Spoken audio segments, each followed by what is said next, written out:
Hello, everybody, and welcome back to Horizon Zero Dawn. Okay, let's see here. Oh, we have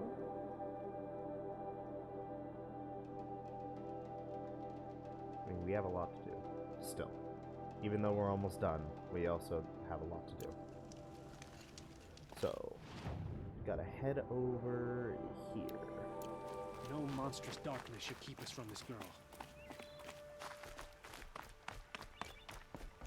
Okay.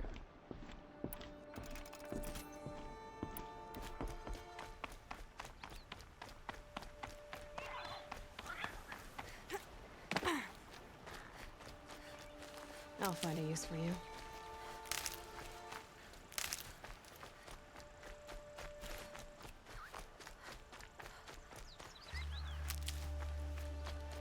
Wow, 24%.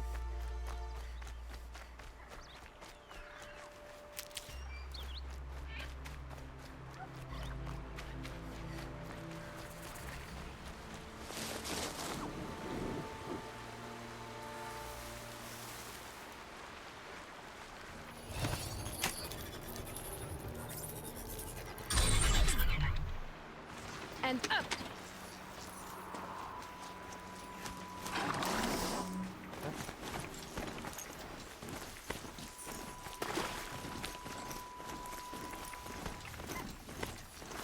Aloy, you're very close now. I was wondering when you'd speak up.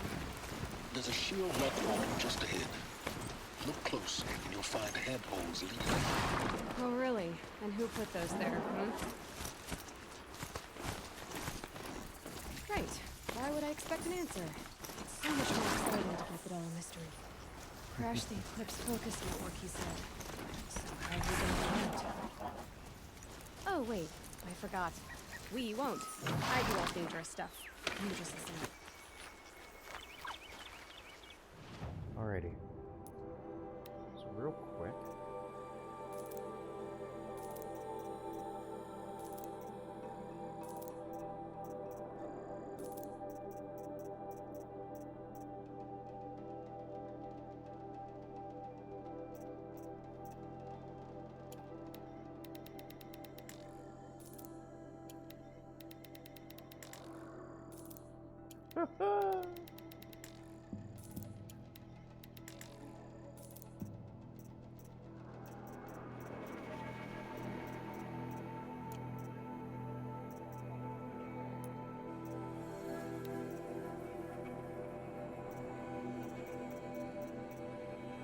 I'm never going to have to worry about shards ever again. So it's literally just specific weapons. I need a Snapmaw heart. I need a Trampler heart. Long leg, charger, bellow back. And shell walker. Okay. Isn't there a shop here that sells machine parts? Like, I have a shit ton of parts to sell, so I could just buy machine parts from them using the basically infinite, like, silicon money amount of shards that I have in order to get everything that I need up there.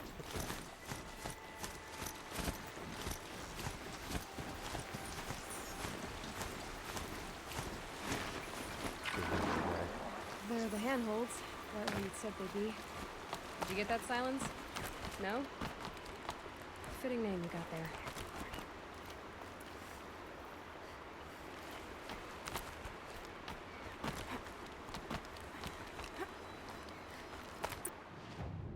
All right, what now? You wait, that's what. Take a seat at the campfire and rest. When night falls, we'll talk. At least I'll have a fire to keep me company. Alrighty.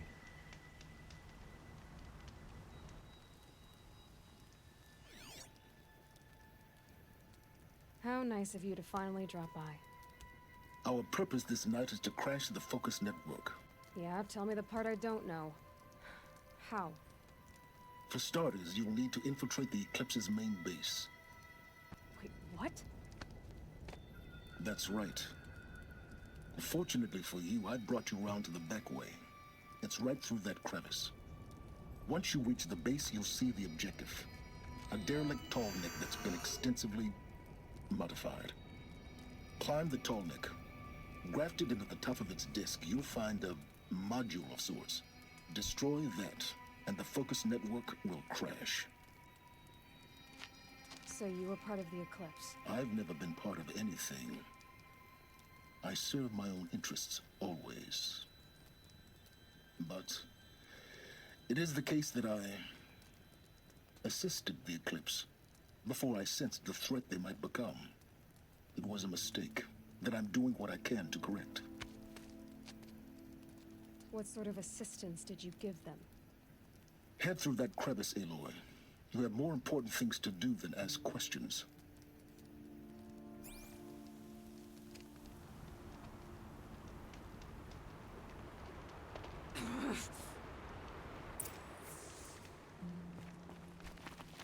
Gonna be tight. Corrupted machines. Patrolling like guards. More like soldiers. Held in reserve for a war yet to come. You'll have to get past them. This is the easy way in? The back way in. I didn't say it'd be easy.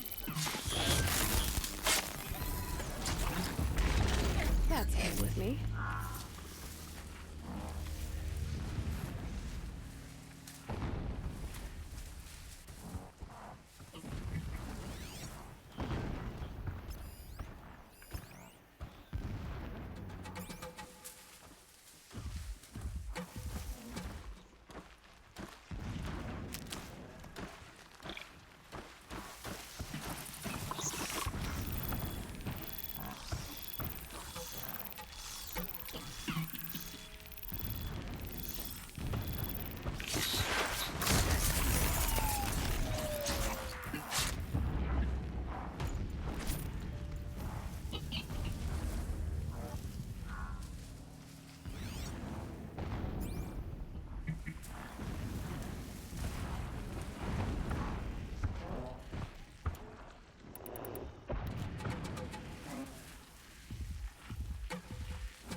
around.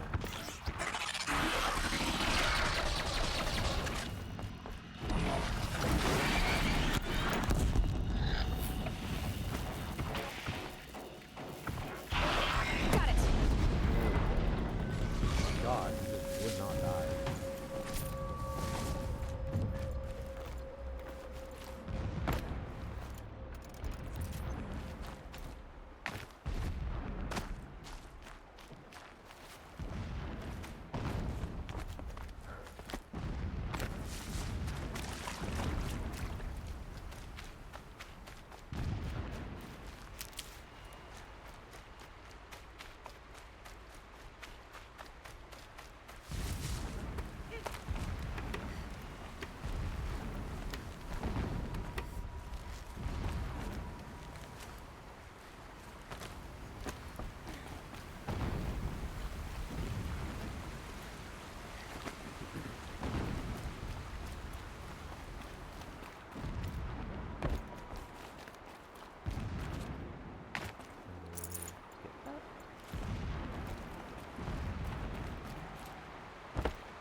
I could have just left.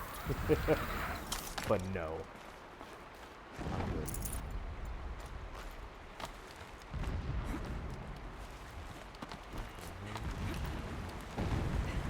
Oh! There was another path that I could have taken. Explosions in the distance. Pay that no mind. Doesn't concern you. Yeah.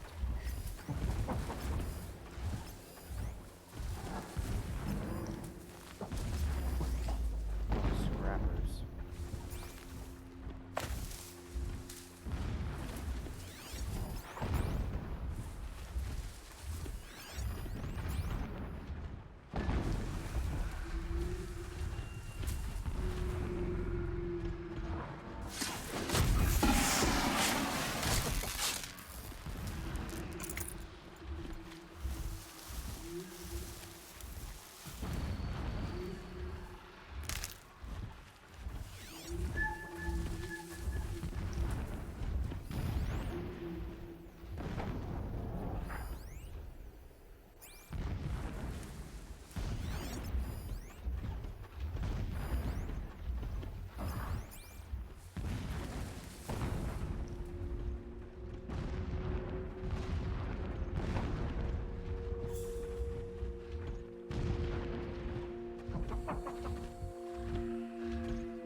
Okay. Now.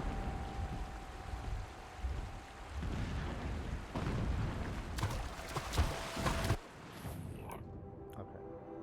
I just remembered that, modified weapons. I have like all of these when I could be putting in so much more work.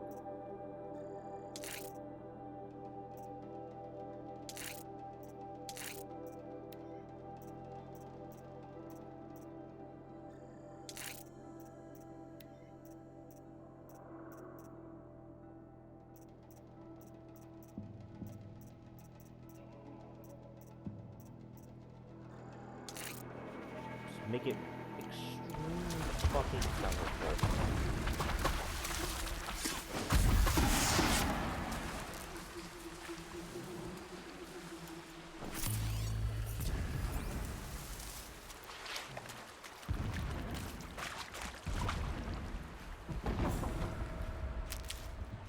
Getting close now.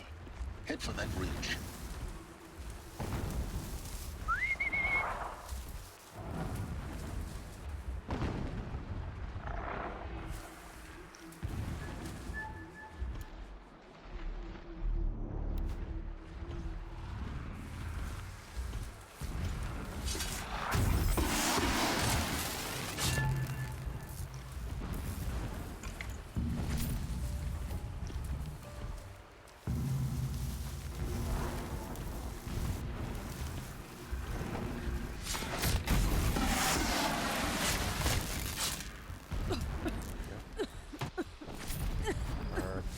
Okay.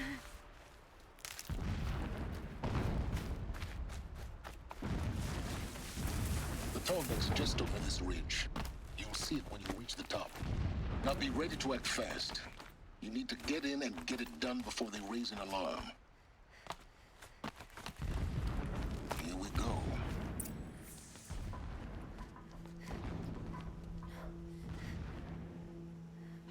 You getting this? I see the legs of a Tallneck down there, but no Tallneck. Damn. The transmitter's been moved. Check down the ravine to the left. Only place it could be. So much for your insider knowledge. Toward the explosions. Great. You got exactly one shot at this, Aloy, so spare the sarcasm and make it count. You see that bridge over the ravine? Yep. Memorize its location. There's a rappel point on the side. That'll be your way out. And these Eclipse troopers? Avoid them or kill them, your choice. The blasting should cover any noise you make. Find the Tallneck and destroy the module on top. Here we go. It's big and endless blasting, endless waiting. I grow tired of this place. Meridian. These bitches should just shut up.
That shelter. It's bigger than the others. Find the Tallneck, Aloy. There's no time to poke around. There is if I make time. Nice.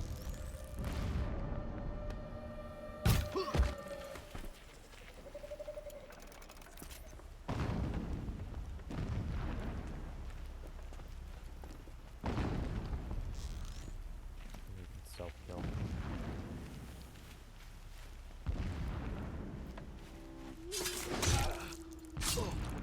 Okay. Is there fighting up ahead? No. It's a mining operation. So long as you're quick, it won't affect you. Oh good, another secret. What is this place? A distraction. There are several data points. Wow. Several.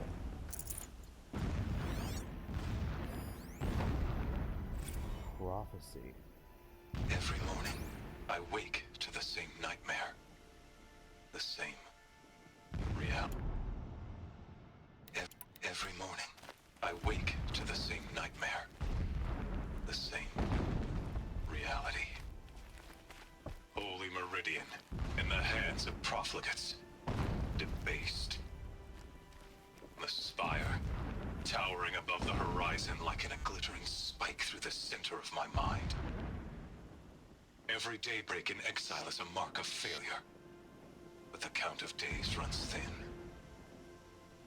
I will see Meridian retaken, the profligates slaughtered, a true king restored to the Mesa throne.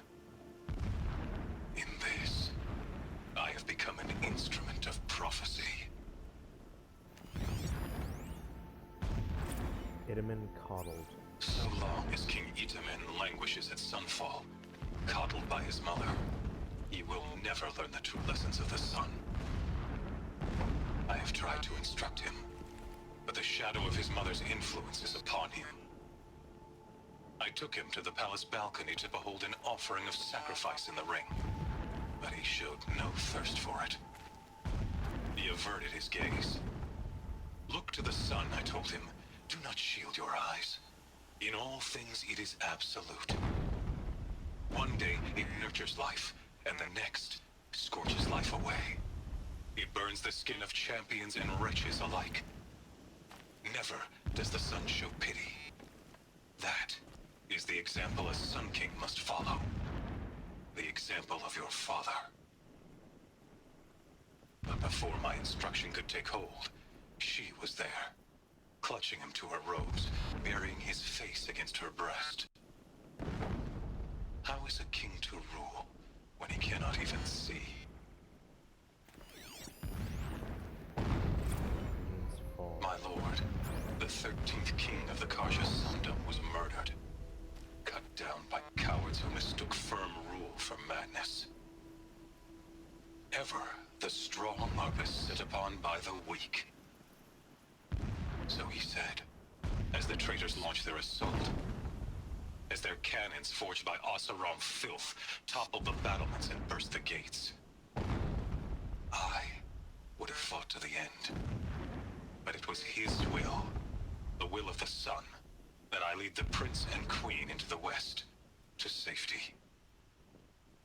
My lord did not hesitate. He saw his fate. He looked into the sun, and he did not blink. With me, he sent kestrels, nobles, sun priests, and slaves.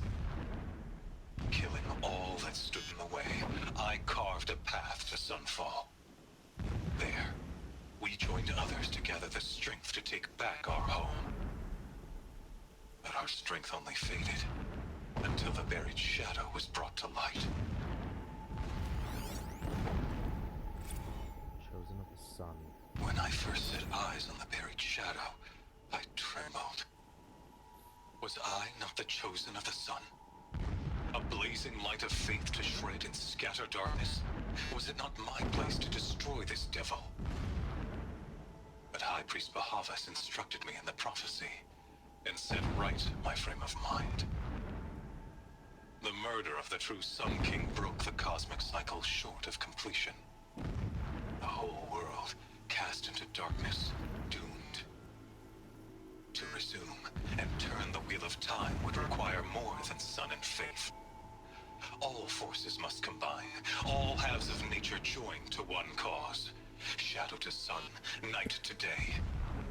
Even a buried shadow wants the wheel to turn, for without a sun in the sky, there can be no shadow.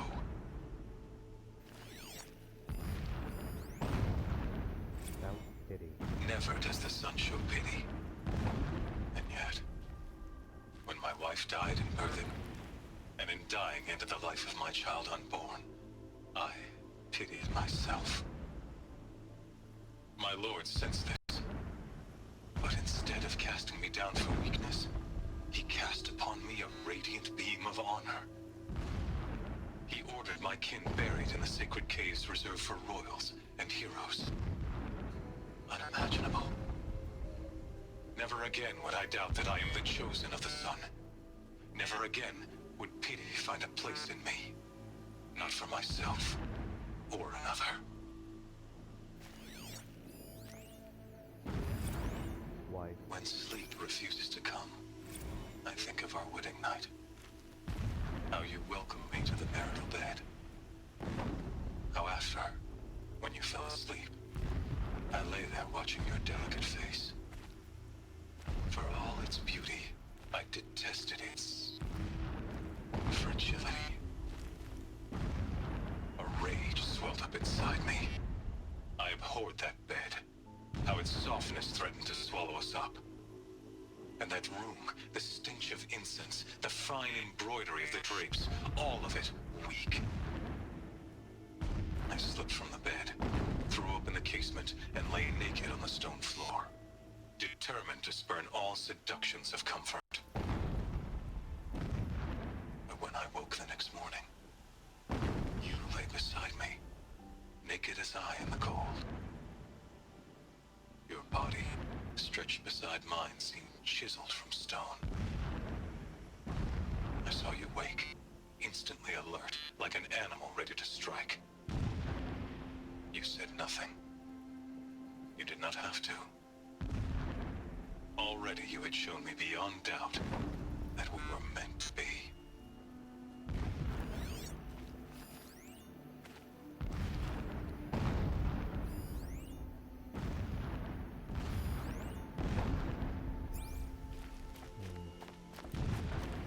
A mural of Meridian and the spire.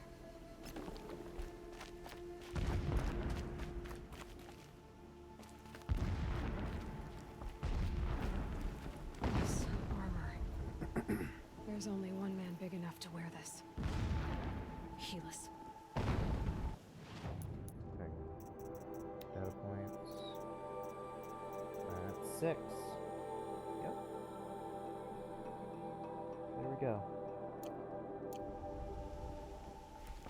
This is his shelter. Not exactly fancy. What would you expect of a fanatic? His only extravagance is his brutality. So you know him. Just enough to want to stop him.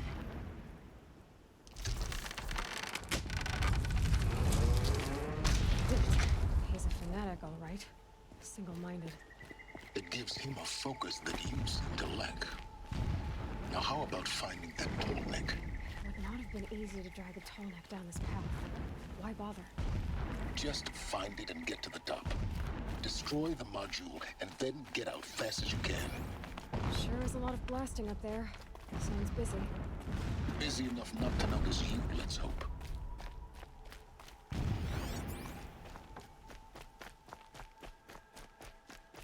I see it.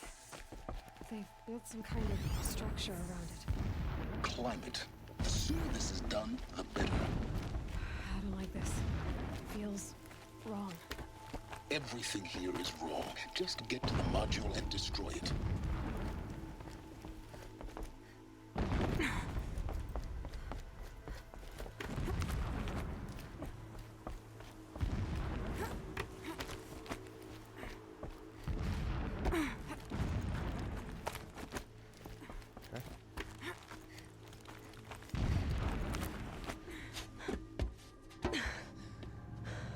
I see the module. Good. Now be quick. This is Hades? Aloy, this is not the time. It's a metal devil. Open the module's casing, now. Aloy, do as I say or all is lost.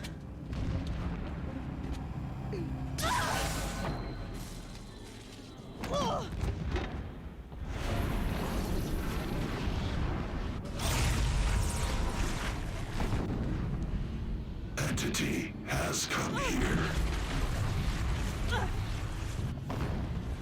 Entity miscalculated.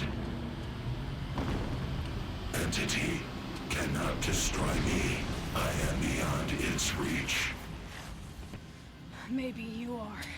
But this isn't!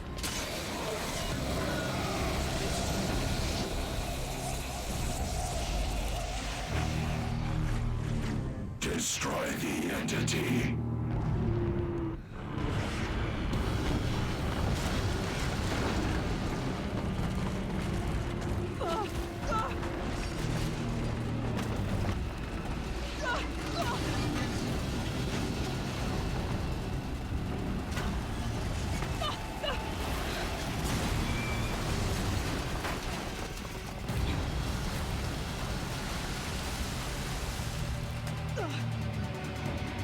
Keep moving or you'll die.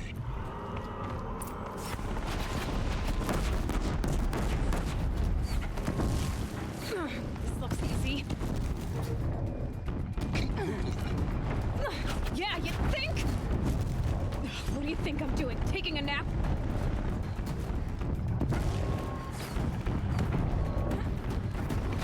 Are you kidding me?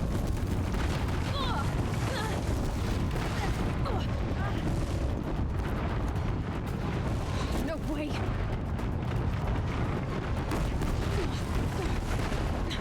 Almost out of it. Come on. Don't fight, run.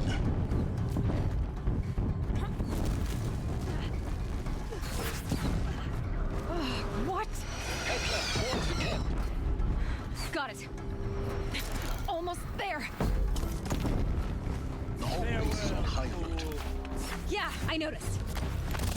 Keep moving! Watch out, there's more ahead. Bridge in sight. That's the way out. I know.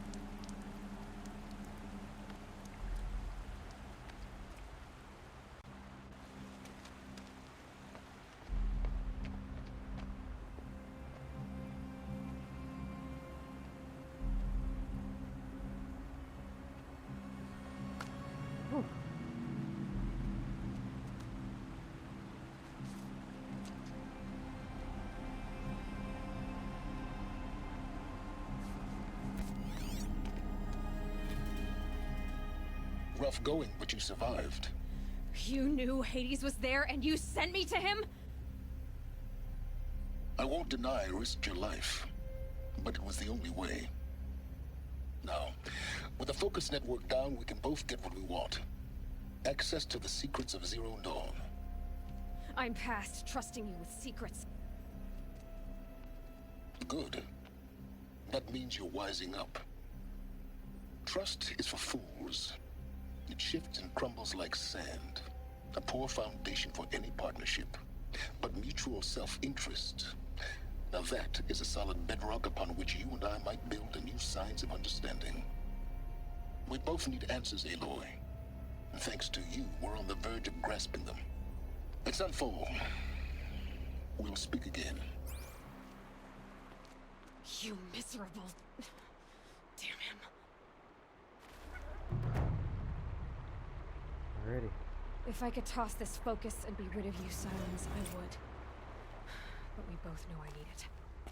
Sunfall it is. And Zero Dawn. Deep secrets of the earth.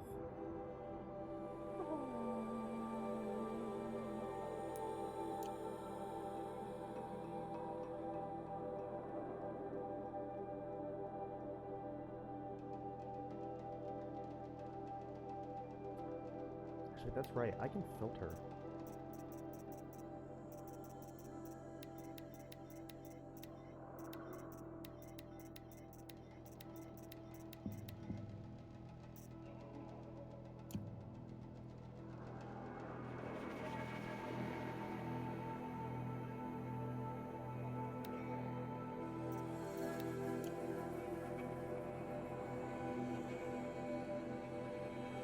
That one's just broken.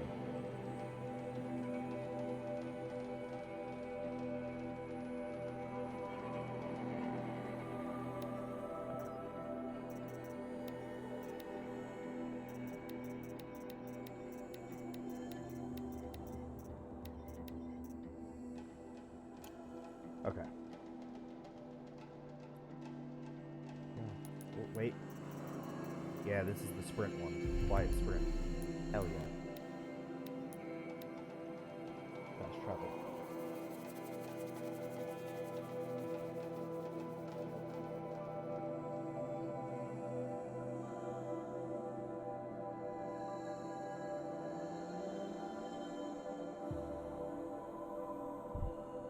Protects against melee attacks.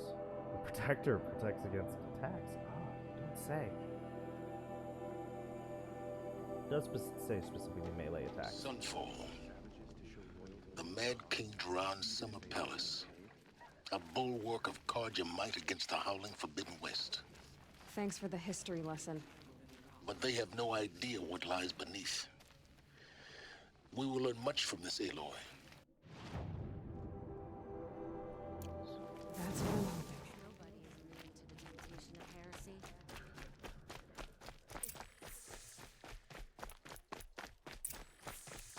Blades for hire snooping around, Citadel sniffing out courtyard. disloyalty. Sort of makes me anxious.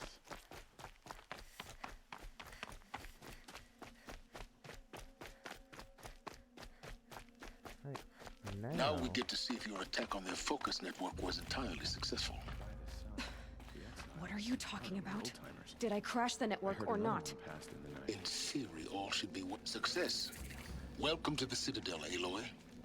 I'll check back with you in a moment. In the meantime, circulate.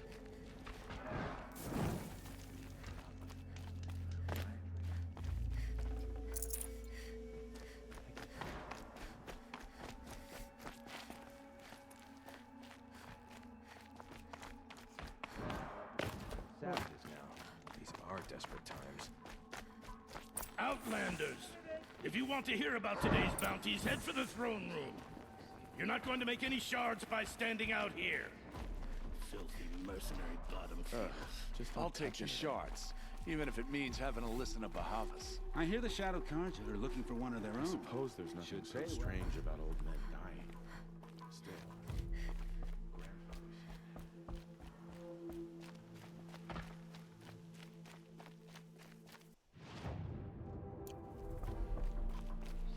Shipping rations for the children in the camps. Hard to believe he's gone.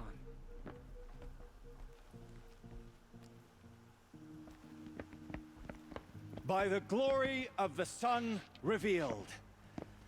Behold, radiant Edaman, the one true Sun King, the light in shadow, whose will is light and whose light is law.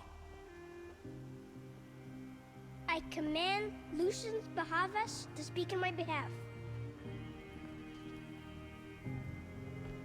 By the will of radiant Edaman does the sun glare down mercilessly upon the traitor Uthid. To the hunter who brings his head to us shall go a bounty of 500 shards. More prisoners than royalty, don't you think? Love your hair. You and I need to chat, little huntress. The green tent down in Shadowside. I'll be waiting. Kind of busy.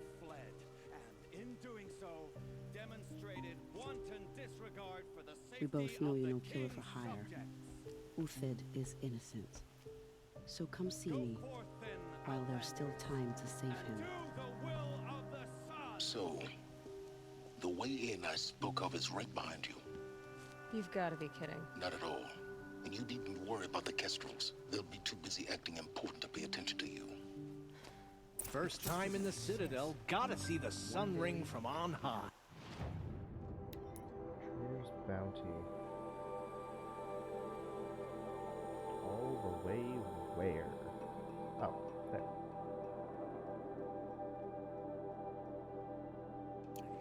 Well, the Kestrels. I'll go ahead and wait. Go ahead and do this. They want us to see this, You'll boy. find yourself in the sun, It makes Outlander. quite an impression. This is insane. Hardly. They're going to see me. You underestimate the ease of hiding in plain sight.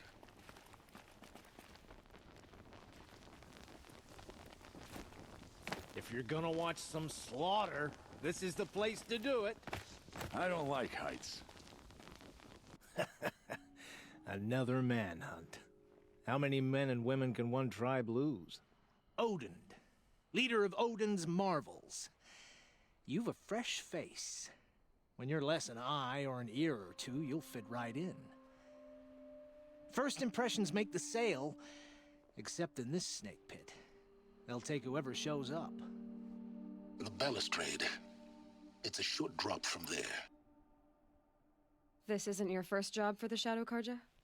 Scared of their own shadows, Carja, more like. They spit on me, but the shards are good. Look at those nobles. I say noble, but you can't dress a rat in silk and call it a rat king, can you? Sunfall is a house of clay. If you were to stamp your foot, it would all crumble. Shouldn't you all be setting out to hunt Uthid? Have you never done this before? Whoever goes first just leads the others. Just take a load off and avail yourself of some Carja booze until someone sniffs out the trail. Then watch us seek out our prey, straight as a Ravager's shot. Zip! Are you sure you're going to be able to walk in a straight line? What are you getting at? Do you think Uthid did what they're accusing him of? I hope so. It'll make him more dangerous. My advice, it's best not to overthink such things. Overthink whether he's guilty or innocent? You let all these thoughts in your head, you'll never make it as a mercenary. Only thing that matters is dead or alive. If they say alive, bring a rag to stuff in its mouth. But these days, no one wants alive. Farewell, Odin. Good hunting. If I should have cause to kill you, you won't suffer. Oh, thanks. If you've got a problem with me, talk to Odin. If you can stand his breath.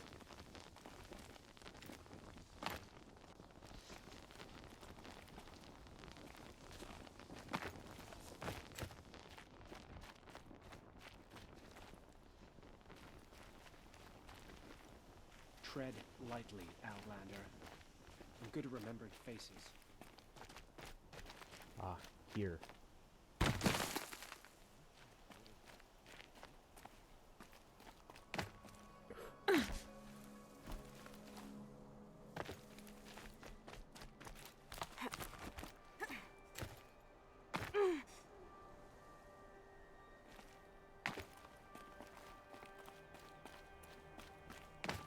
Other side of the tower. Look for a vent. I see you've been here before. Obviously. Now, it's very important that you hear what I'm about to say. I've shown you the way in, but this humble vent marks a point of no return. Before you descend into the depths here, you should be fully committed, equipped, and focused. No distractions. If you have errands to run, do them first or hold your peace. I won't tolerate whining. Is that clear? You'll tolerate what I give you, Silence. I didn't ask you along for the ride. And if you put it like that, then I don't want to do this yet.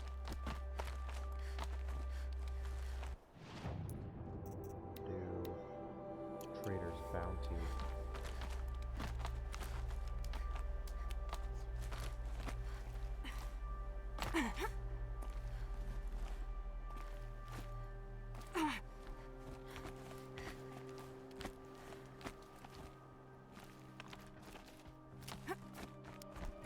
I'll come back later.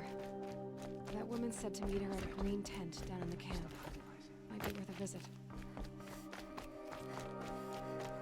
Okay.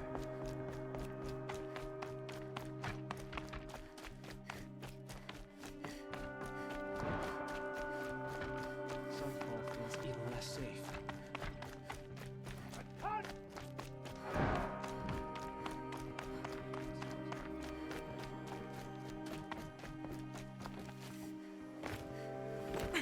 I used to see Uthid sharing his rations with the children in the camp.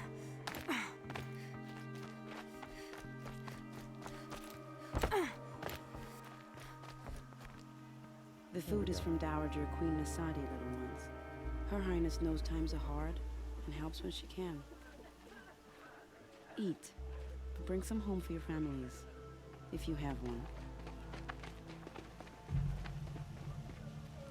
I've heard whispers about you. Rides machines, fancy spear, delightful freckles. Some even say you have a conscience. How extraordinary.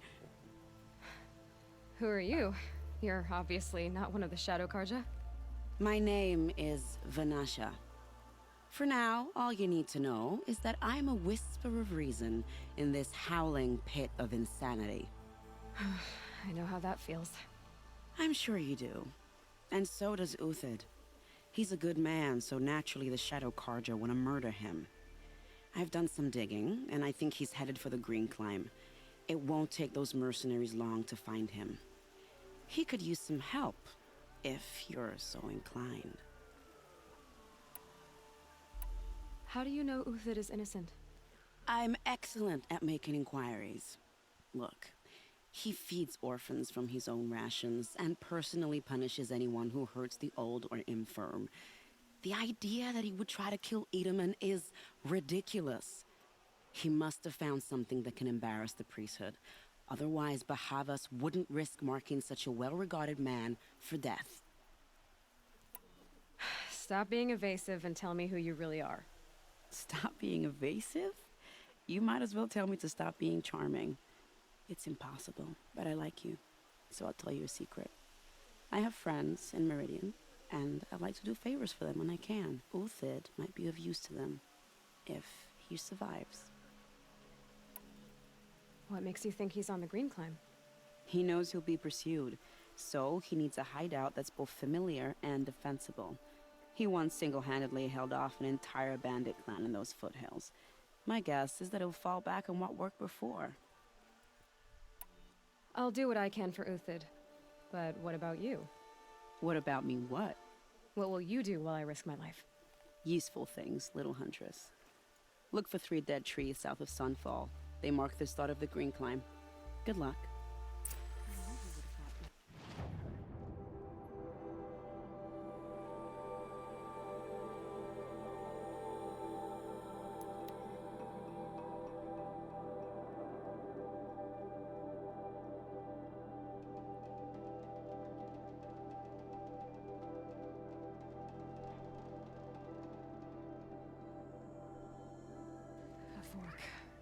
This must be where Nassan was supposed to check in.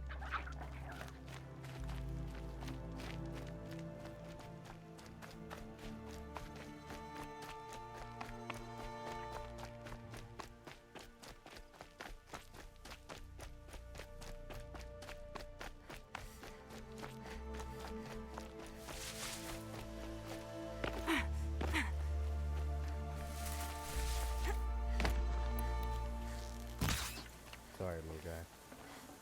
This'll last. No machines are spawning, which means that shit's gonna get bad real soon.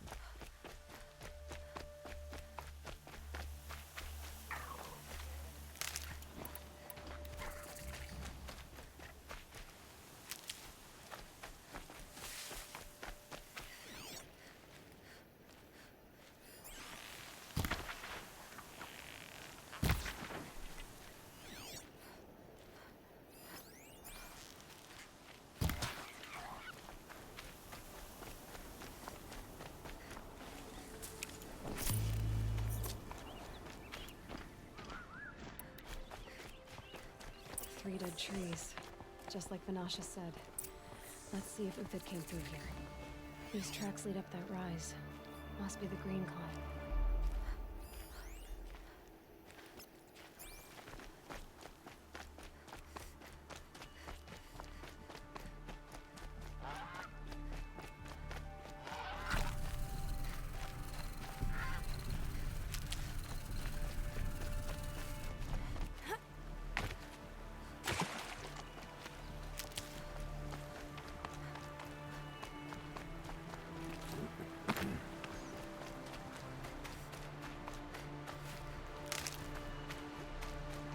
The truck's stop here. Time to go.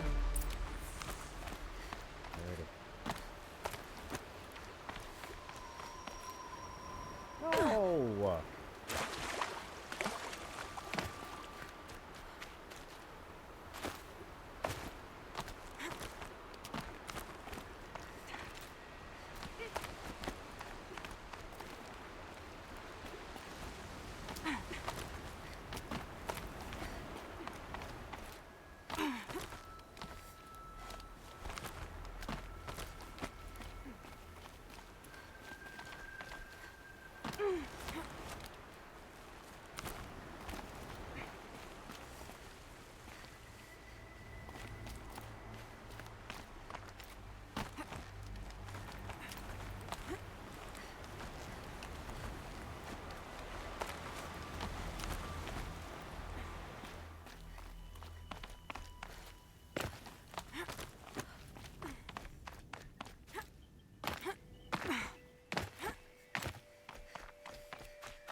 All right, made it.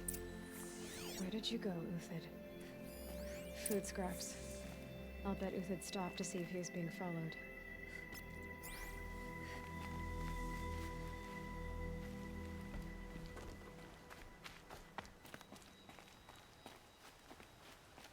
He must have kept going. I've got to catch up. Food scraps. I'll bet There we we would go. stop to see if he was being followed.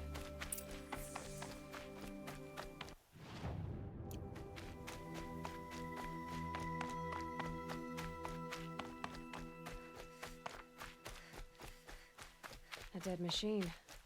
Uthid's been hunting.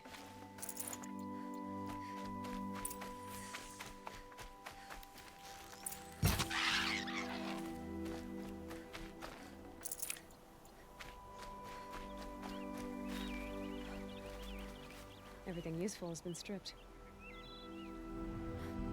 Uthid's been gathering components, probably for ammo. No talks. I'm going to scavenge.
Now's my chance.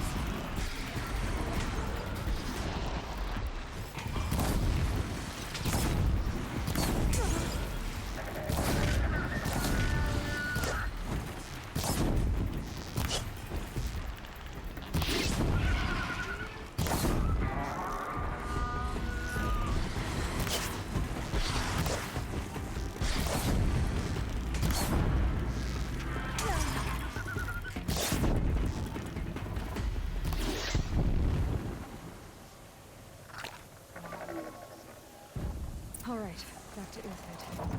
Where'd he go from here? Everything useful has been stripped. Okay. Uthid took down a Ravager. Not an easy kill, but worth it for the price. Dead Watchers. More scrap for Uthid's stockpile.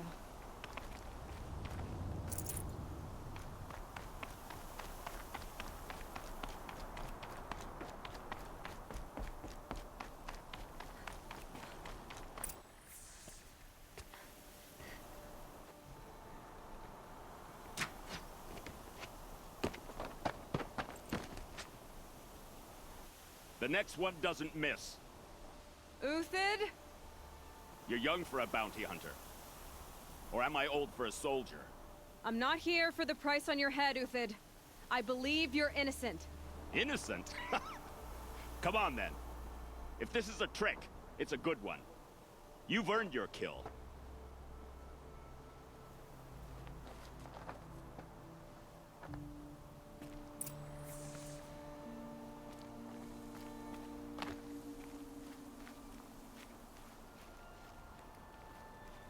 No tricks. Just talk. All right. Speak. I want to know what happened at Sunfall. What really happened. All right. For weeks, each dawn in the tent city came with a new death. Always in their sleep, no struggle. The old, the infirm, sometimes the young. Those who couldn't fight for the cause. I should have realized then it was a culling. Who would do such a thing? They thought it was a curse, an evil spirit. But it was only a man. And a silent poison. It took time to catch him, but we did. We brought him before Bahavas for the sun's judgment. The High Priest Bahavas? He's the one who put the bounty on you. Yes. He thanked me for my diligence, then had his guards release the villain. You see? It was he who ordered the culling. Then they turned on us. Should have died with my men, so their loyalty meant something. 20 years I gave to the sun. For what? Malice and murder? As for honor, sacrifice, true sacrifice, the kind priests and rulers know nothing of? It's all a fat joke. If it's honor you seek, the Sun Carja seem trustworthy. A little stuck up, maybe, but trustworthy. Those Carja once raided your Nora lands. Raided every land we could reach. It was the Sun's will. I did what I was told. Others did worse. But as their captain, I had... Uthid, I don't care what you did. I can't absolve you. But the Carja are changing their ways. You could too. Perhaps. Avad doesn't understand what the Sun demands of its soldiers. Perhaps he understands it too well. Now you sound like the blameless Murad. I can believe you're a good man. But why go with the Shadow Carja in the first place? Why serve them? Because of Itamen, of course. He was the one true Sun King. Itamen's just a child. Yes, an untainted vessel. I believed he was pure. But they used him. Used our faith. I can see that now. No shadows under a noonday sun. Bahavas didn't need to disgrace my name. I did it myself, serving a rotten throne. I met someone who wants to get you out of this. A woman named Vanasha. But first, we need to get you out of here. What are you? You look like a hunter. You give orders like a soldier who's been out... Mercenaries. Think they'll all line up to tell me I'm innocent? Should have stayed on the plains, Carja! The mountains belong to us! Kikuk's killers! When we're done with you, you won't even leave an echo! You didn't make it hard to be followed. Almost as if you wanted to go out in a showdown. Not much gets by you.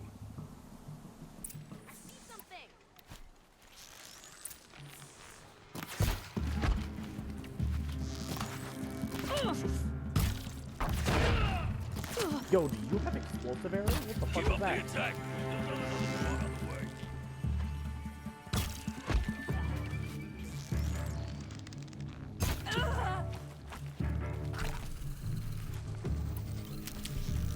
Move in! We'll send the rest as soon as they arrive.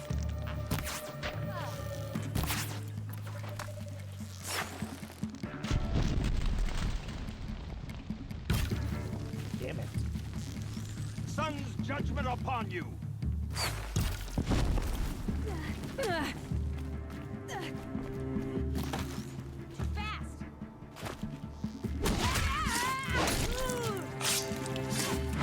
To you now, men. Rally! We can still finish them!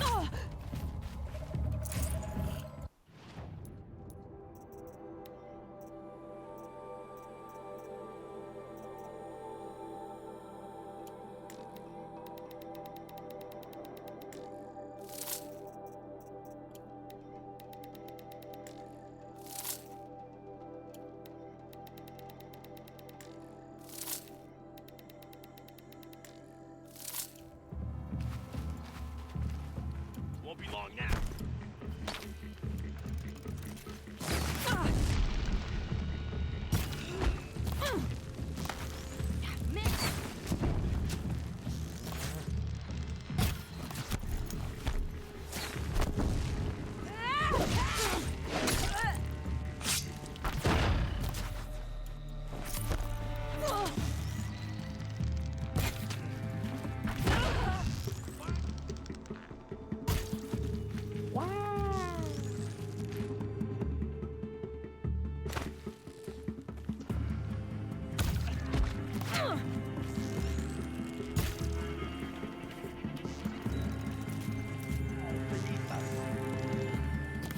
That won't be the last of them. Follow me.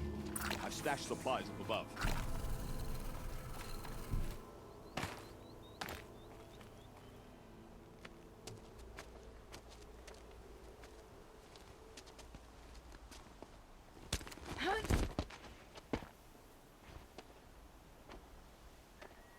Up and over.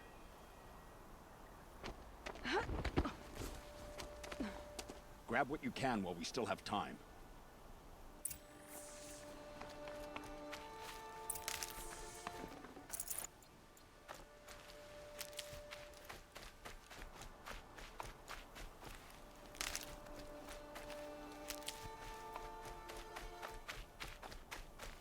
Saving these for the trail.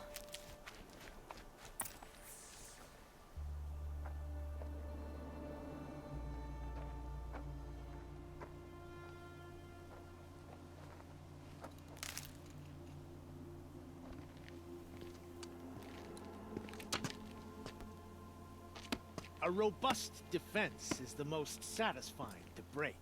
All right, Marvels. We brought the priest out here, so let's put on a show for him.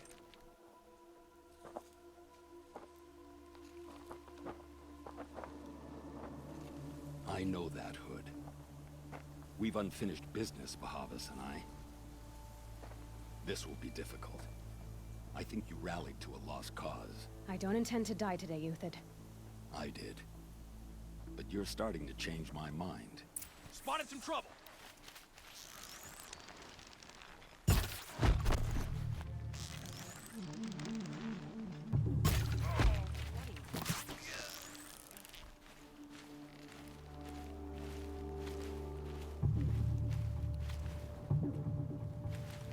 Ready to die?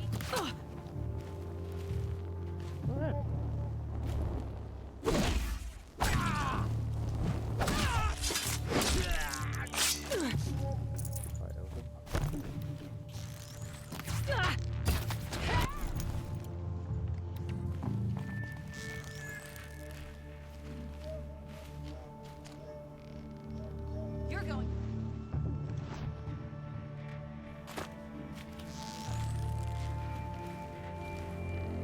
To your positions.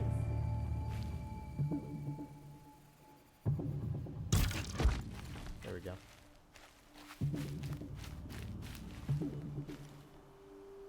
Eyes on me.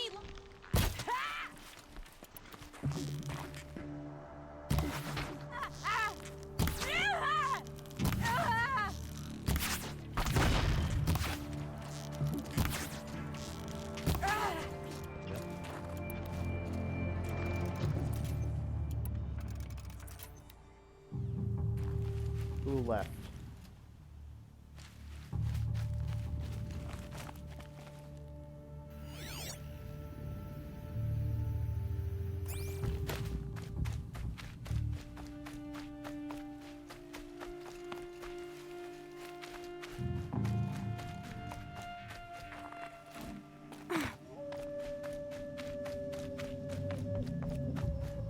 Oh?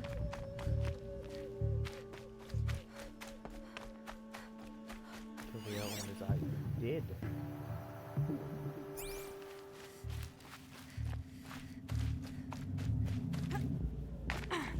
Unless I have to go back down here. Come back! I need you here! Up and over.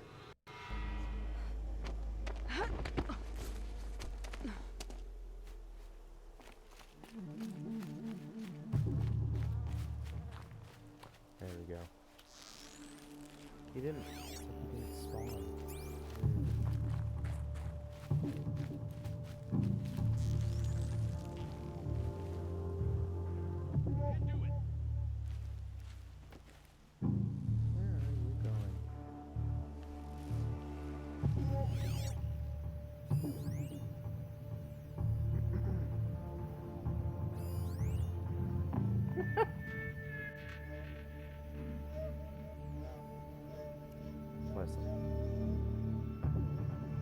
Listen, guy? Dude.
slow, but not out of ideas.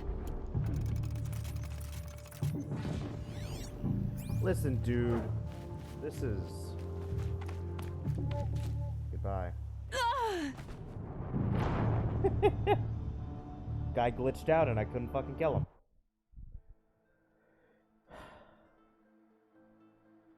That sucked.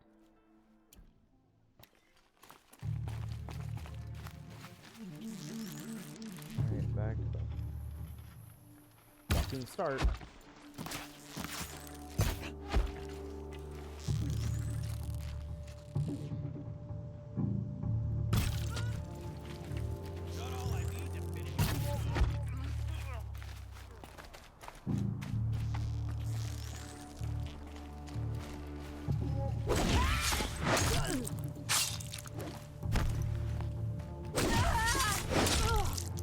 Look out!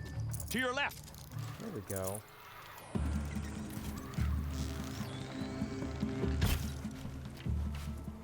On me!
To them!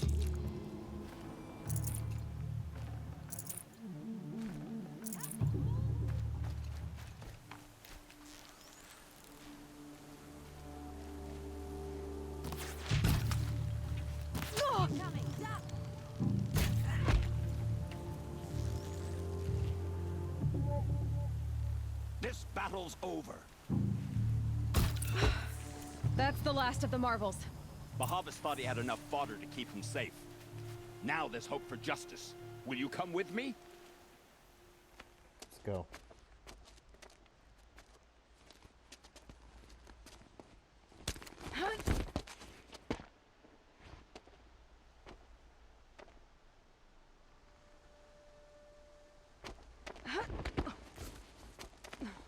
This won't be easy. Bahavas still has his personal guard.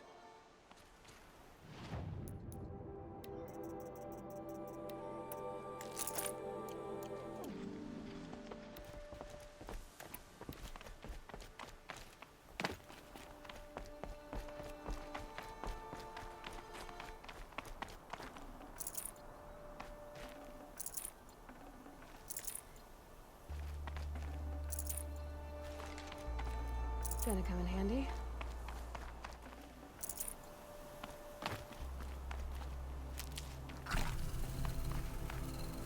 Across there and we'll have him.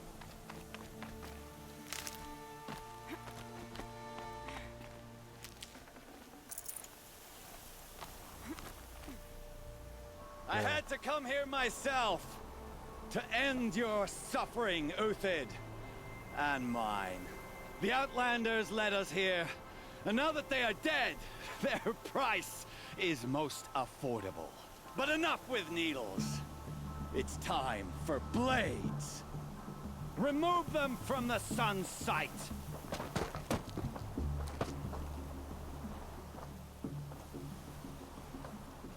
I'm worried about the guy on the right. Everyone else doesn't matter. Fight or run. Help yourself.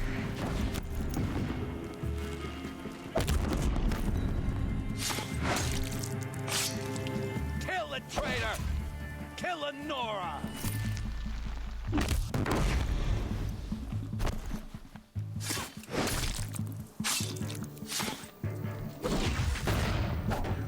Swiftly.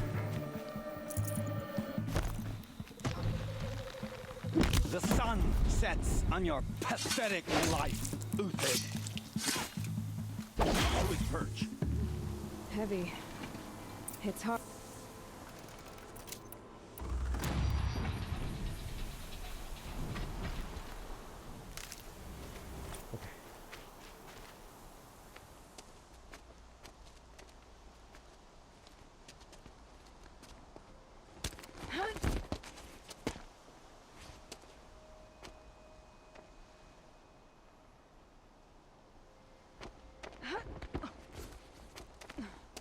Whatever deal you worked out with him, I'll double it. More than double it. No. I'm tired of this, Bahavas. The lies and the violence and your cheap-scented oils. I don't suppose you'd kill yourself. I had to. I had to. Prune the weak, or all the Karja in Shadow are doomed. This solves nothing. But may the sun find some worth among your drying bones.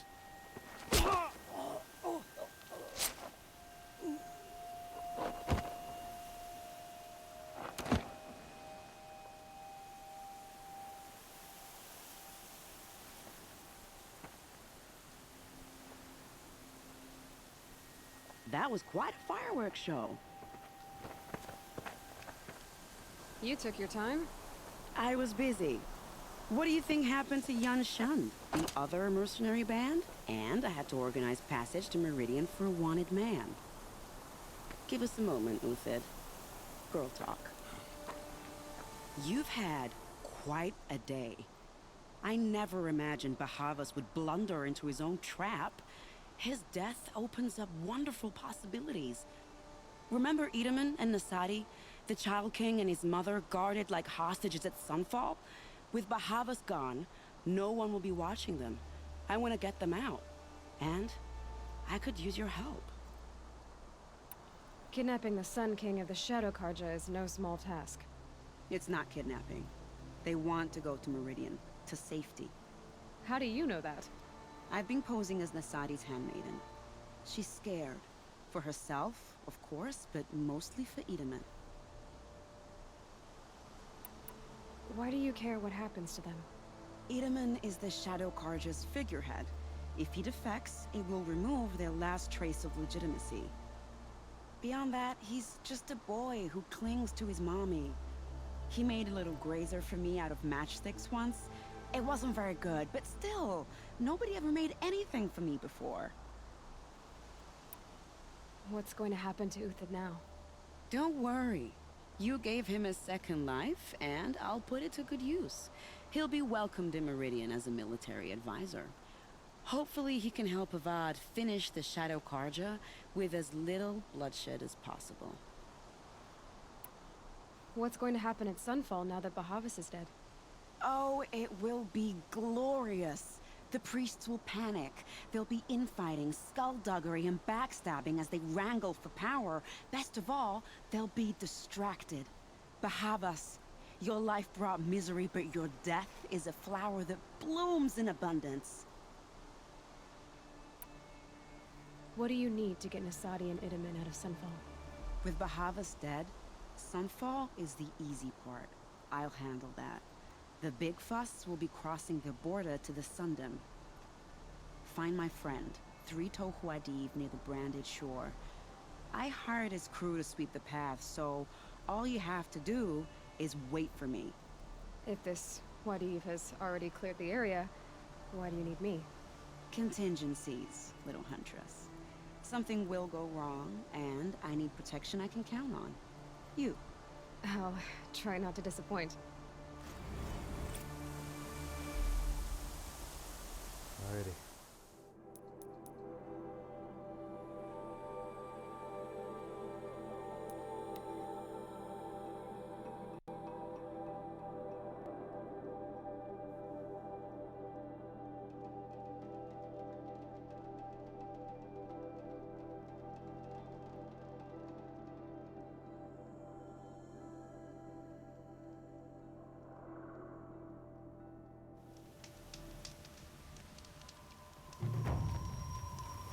Ready. You're 3 Tohuadiv, right? Vanasha sent me. What happened?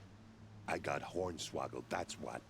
Vanasha batted her lashes, wiggled her hips, and promised us treasure. Clear a path for the royals, she said. Sneak past the garrison and skewer a few watches. Hardly a bother. Little did we know there was a damned monstrosity lurking underground. When will I learn not to gawk at skinny girls? Why do you think Vanasha swindled you? My crew came to Sunfall because we heard the bounties were fat. She offered us the fattest one of all, enough to retire on. It's my own damned fault for taking the bait. Should have known I'd end up with a rupture in my useful parts. So Vanasha needed safe passage for Nasadi and Itamen, but it didn't work out? She made it sound so sweet and easy. Find the best path to the lake, make sure it's safe. What could go wrong? Turns out, a lot. Like bloody murder in the grinding jaws of a heinous death beast. Something attacked you from underground. Oh, you picked that up, did you? I wondered why the Shadow Carja didn't pay attention to the pass. Well, they don't need to. A rock-eating demon guards it for them. It tunnels in the dirt, breaks through the earth, and blasts rocks from its stinking face. I barely escaped. My comrades weren't so lucky. I might shed a tear if they weren't all cutthroats and cheaters. Vanasha will be here soon with Nasadi and Itamen. I've got to destroy that thing in the pass before they arrive. You're not too bright, are you? Well, we didn't last long against it, but I'll tell you what I know. It has armor everywhere, a little less at the rear. And when it goes underground, it will lose track of you if you're quiet. You might even be able to keep it from going under altogether if you hit its big crooked arms hard enough. That's all I can offer, friend. I promise to look solemn at your funeral before I hit the bar.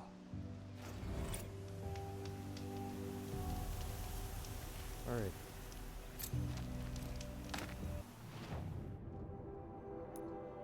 Queen's Gambit at level 28.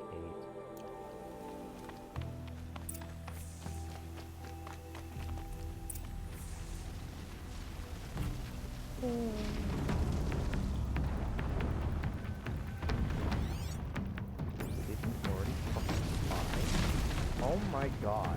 What is the fucking range on that guy? I fell.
Return.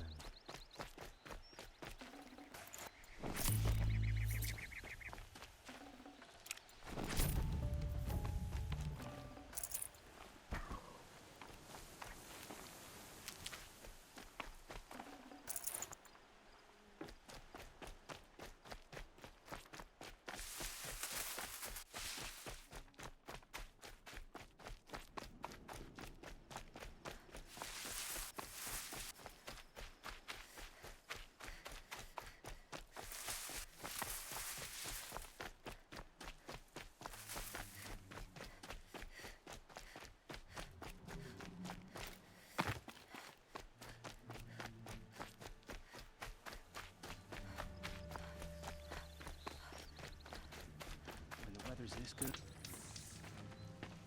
By the Radiant Sun, I can't believe it. I thought that evil rock chewer would grind you up. After that miracle, all we can do is wait. Vanasha will be here soon, along with a boat that'll take the royals across the lake.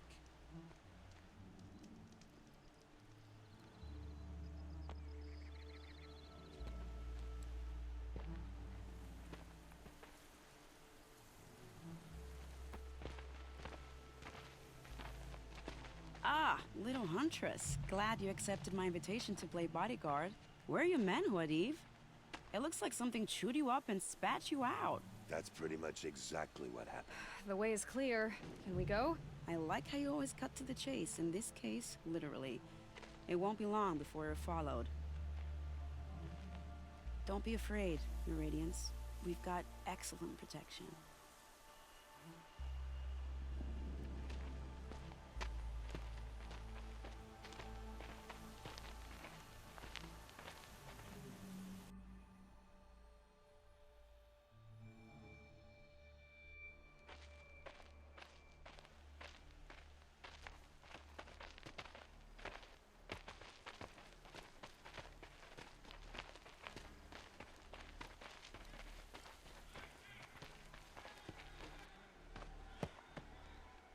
Oh dear, here come the Shadow Carja, and they're very angry with me. I'll hold them off. Very noble of you, but when I start a fuss, I like to finish it. Not that your assistant isn't welcome. Huadiv, get Itaman and his mother to the shore. Carefully. So it comes to this. I must say, after 2 years under the heel of these zealots, I'm ready to extract a little blood.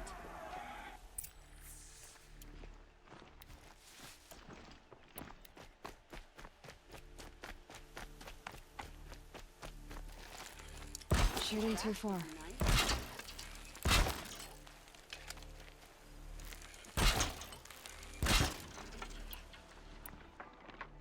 Shall we prepare a little surprise for them?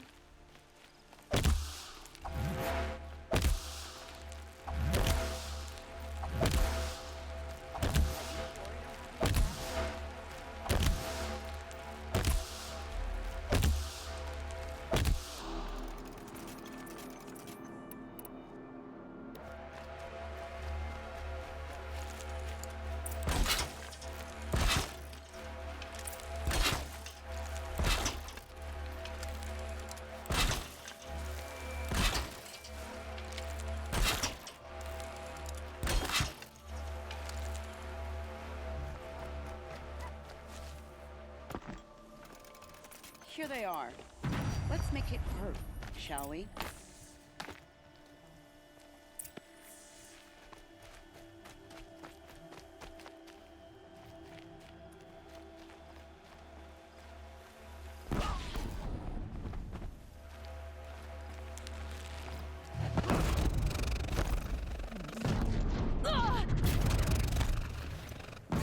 Well, that was entertaining, but I suspect we're not done.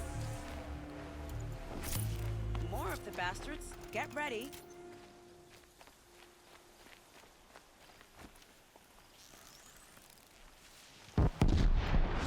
Oh!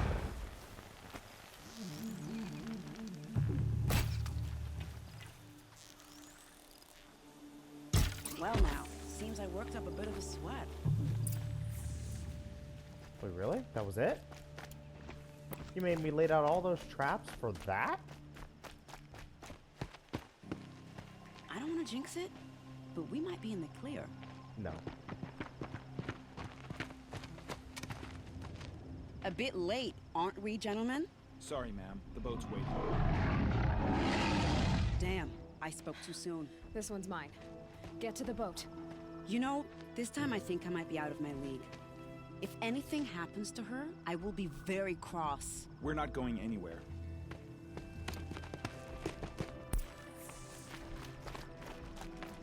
Oh, good.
Where's that shot from?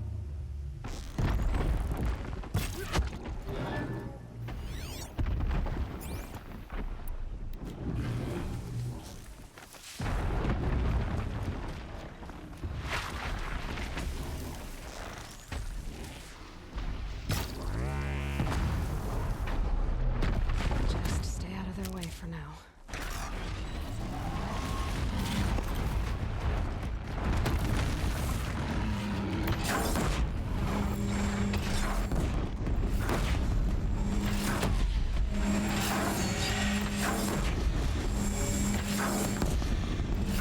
No good without the rifle.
Oh, time to draw a heart. Wow. These will keep. Alrighty.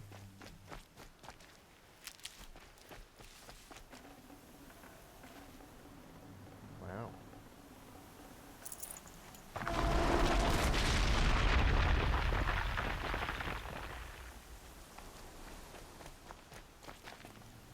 What? Was that supposed to be a rock breaker trap? But because I'm in the middle of a quest, it didn't, you know, kick off.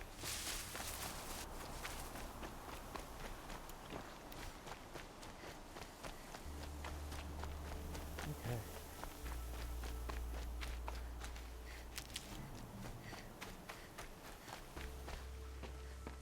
Not exactly a royal barge, is it? Oh well, defectors can't be choosers. Let's get aboard, shall we? There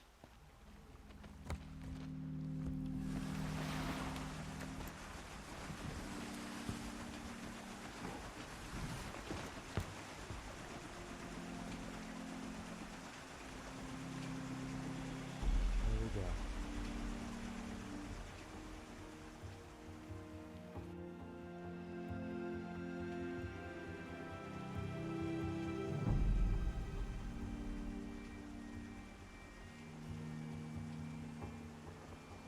You've done a good thing. Maybe even ended a war. Maybe. But my war just keeps going.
Edaman, my brother, welcome home. You have nothing to fear. You are now under the protection of the Sundom. My protection.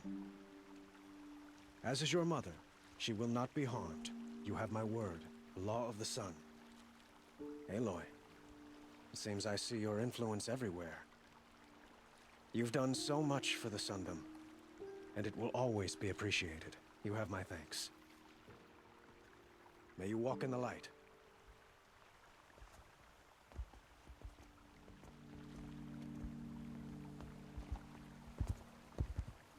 Appalling. I spent 2 years in the Forbidden West setting this up, and the redhead gets all the credit? I'm still getting paid, right? You'll be lucky if I let you live. I couldn't have done this without you. When we meet again, I'll give you a proper thanks. I promise.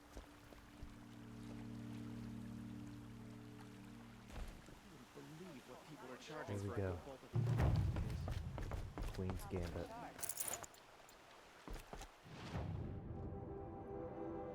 Alrighty. Now, let's do what we actually have to do, story-wise.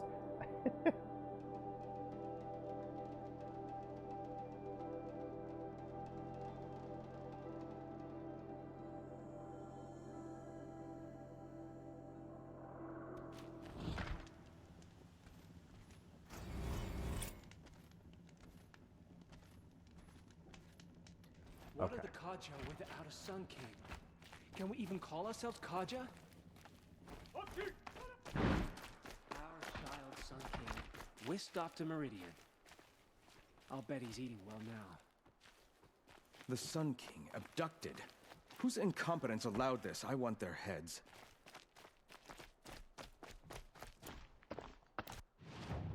Starving was bad enough, but at least we have our Sun. Now you have no Sun King or Sun Priest. Now Itaman's been snatched away? How much must we endure? You guys are well and truly fucked, aren't you?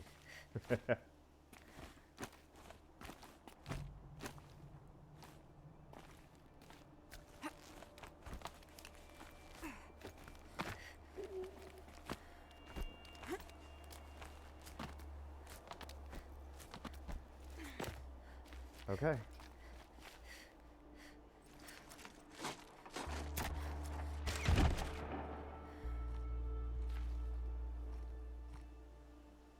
I'm heading down. I've spent a lifetime trying to uncover the secrets of this world. Where the machines came from. How the old ones achieved such marvels only to fall into silence and death. A lifetime of failure. As year by year, decade after decade, I hit walls I could not break, doors I could never breach. Hello. Until a Nora huntress marched out of the savage east. And voila, for her, all the deepest secrets of the earth were laid bare. I suspect you will have an easier time with this door than I did years ago. Hold for identiscan.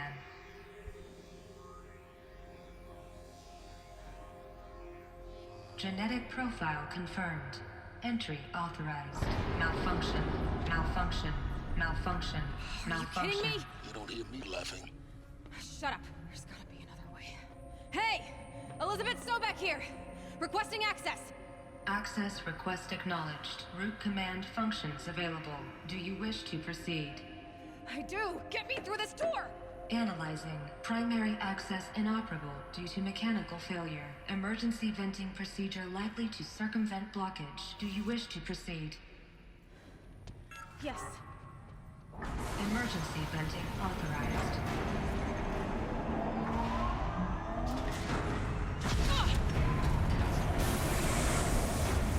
I underestimated. So by now,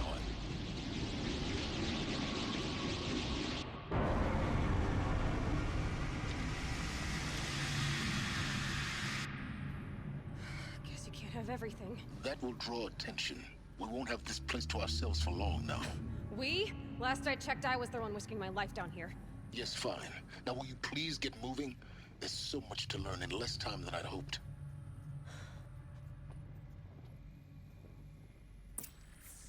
Okay.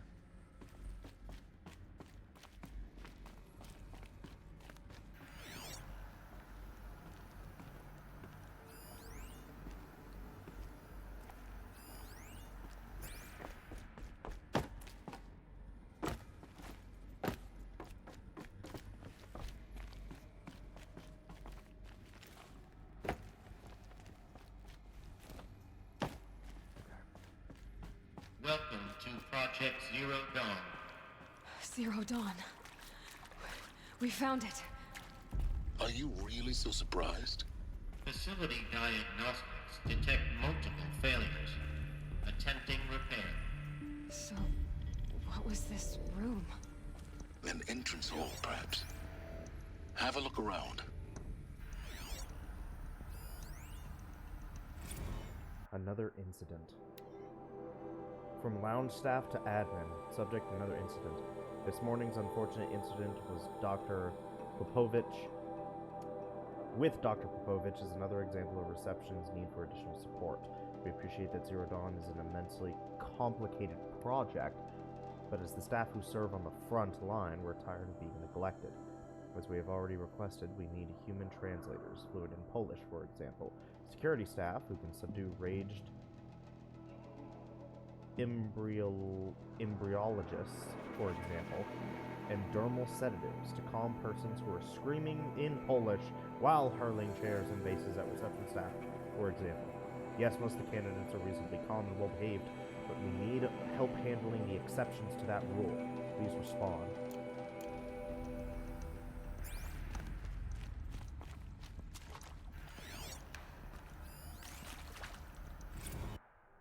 We need support too. From reception staff to admin. We need support too. Reception staff continues to require additional support managing Zero Dawn candidates when they arrive at the facility. Many are frightened or confused. Some are highly agitated. These are not the sort of people who are accustomed to having information withheld from them. At minimum, we need human translators. The Lang bots are not sufficient, and mild sedatives for the extreme cases. Any and all support will be welcome. Would be welcome. Perhaps you could start by responding to one of these emails.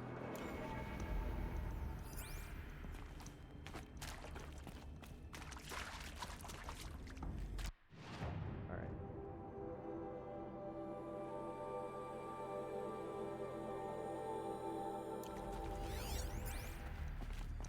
Never know when I might need. Please take a seat and wait for your name to be called. A selection of beverages and snacks are available. A smaller one. Soundproofing? From lounge staff to admin, subject to soundproofing. Would it be possible to improve the soundproofing between VR1 and the lounge area?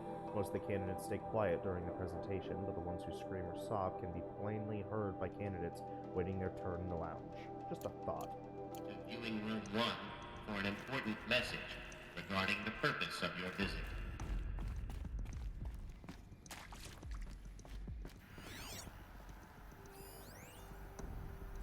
Restock or else.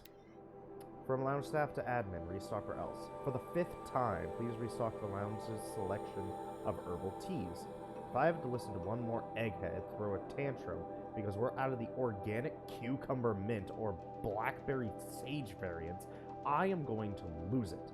Please respond, and this time no tempest in a teapot or steep demand jokes, okay?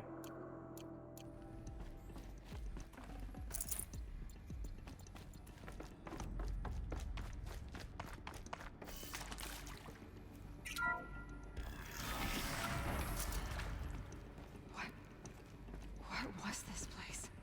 A holographic theater. CD01 data intact. Initiating playback. Welcome to Project Zero Dawn. I am General Harris, Chairman of the Joint Chiefs of Staff of the United States of America. I'm sure you've heard the rumors that Zero Dawn is a top-secret super-weapons program, the technological miracle that will save us from the Pharaoh Plague, if Operation Enduring Victory can hold off the robots long enough. The reason I'm sure you've heard the rumors is that I'm the one who spread them, and they are all lies. Zero Dawn is not a super weapons program, and it will not save us. Nothing will save us. And here's why. By the time the glitch was noticed, it was already too late. Nothing could stop the Pharaoh Plague. Nothing can. Its robots will continue to replicate and devour the biosphere. Life on Earth will be destroyed. Our planet reduced to a barren sphere. Global extinction is inevitable. No matter how many we kill, the robots just keep exponentially making more. If we had their deactivation codes, we could shut them all down. The entire swarm. But since their cryptographic protocols use polyphasic entangled waveforms, cracking a code set would take half a century. At best, we've got 16 months. Not exactly what you'd call a survival option. The destruction of a biosphere is not the sort of apocalypse you can wait out in a fallout shelter or a space station. There will be no Earth left to reclaim. Just a lifeless, toxic rock with several million Pharaoh robots on it, hibernating. Waiting for something to eat. This is the horrible truth behind the lies of Operation Enduring Victory. My lies. Lies designed to inspire millions of innocents to sacrifice themselves in battle. Why? One reason. To buy time for you and the work you will do here. Zero Day. The day that life on Earth ceases to exist is coming fast. It cannot be stopped. The hope of Zero Dawn is that something new might come after. But I will leave it to Elizabeth Sobek to shine that thin ray of light into the darkness. Harris, out.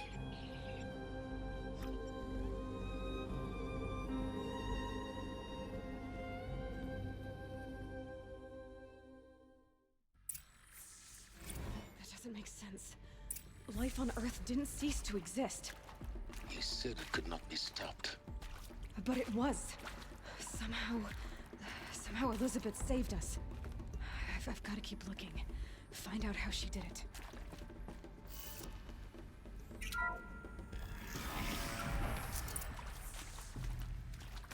Castros. They got in. Through the vents. Let nothing stop you from learning the truth. Spread out! If it moves, kill it! What is this place? Tomb?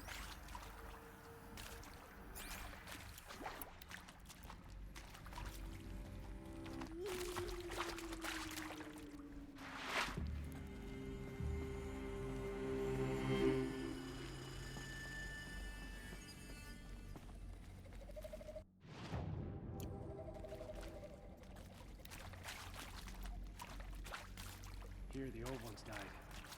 Let's not get away.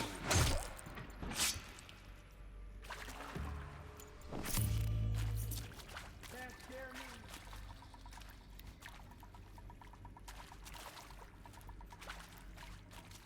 Uh-oh!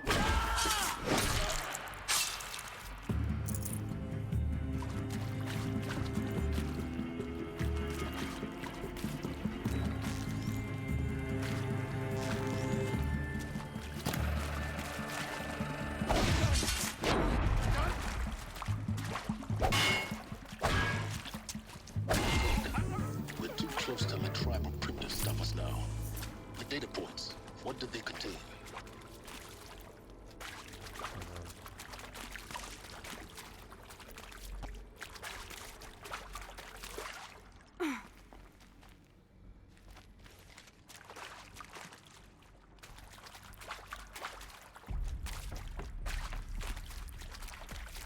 Okay, so we start here.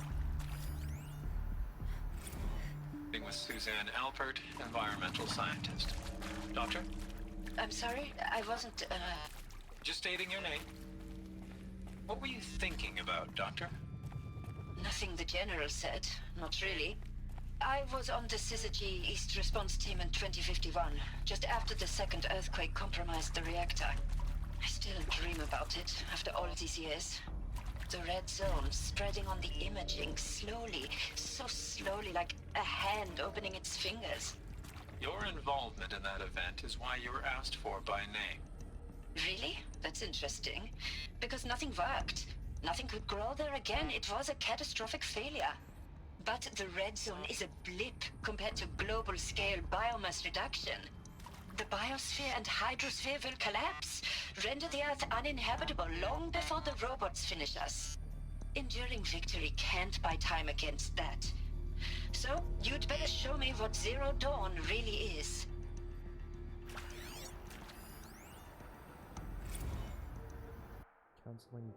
Counselor guidelines. For debriefing after presentation 1, candidates must be allowed to ask questions and be given the necessary time to fully absorb the information they have received. It is important to be aware that candidates have just been exposed to triggers for severe mental and emotional trauma. Do not assume silence or outward calmness indicates acceptance. It is essential to stress that all other options for combating the Pharaoh Plague and preserving the continuation of human life has been considered and found unworkable. Communicating this fact calmly, but clearly and firmly. Familiarize yourself with data on the catastrophic environmental impact of nuclear engagements versus the swarm. Addendum B1, the unfeasibility of maintaining life in orbital, lunar, or undersea structures. Addenda C1, C2, C3, so that you can counter candidates' objections in depth.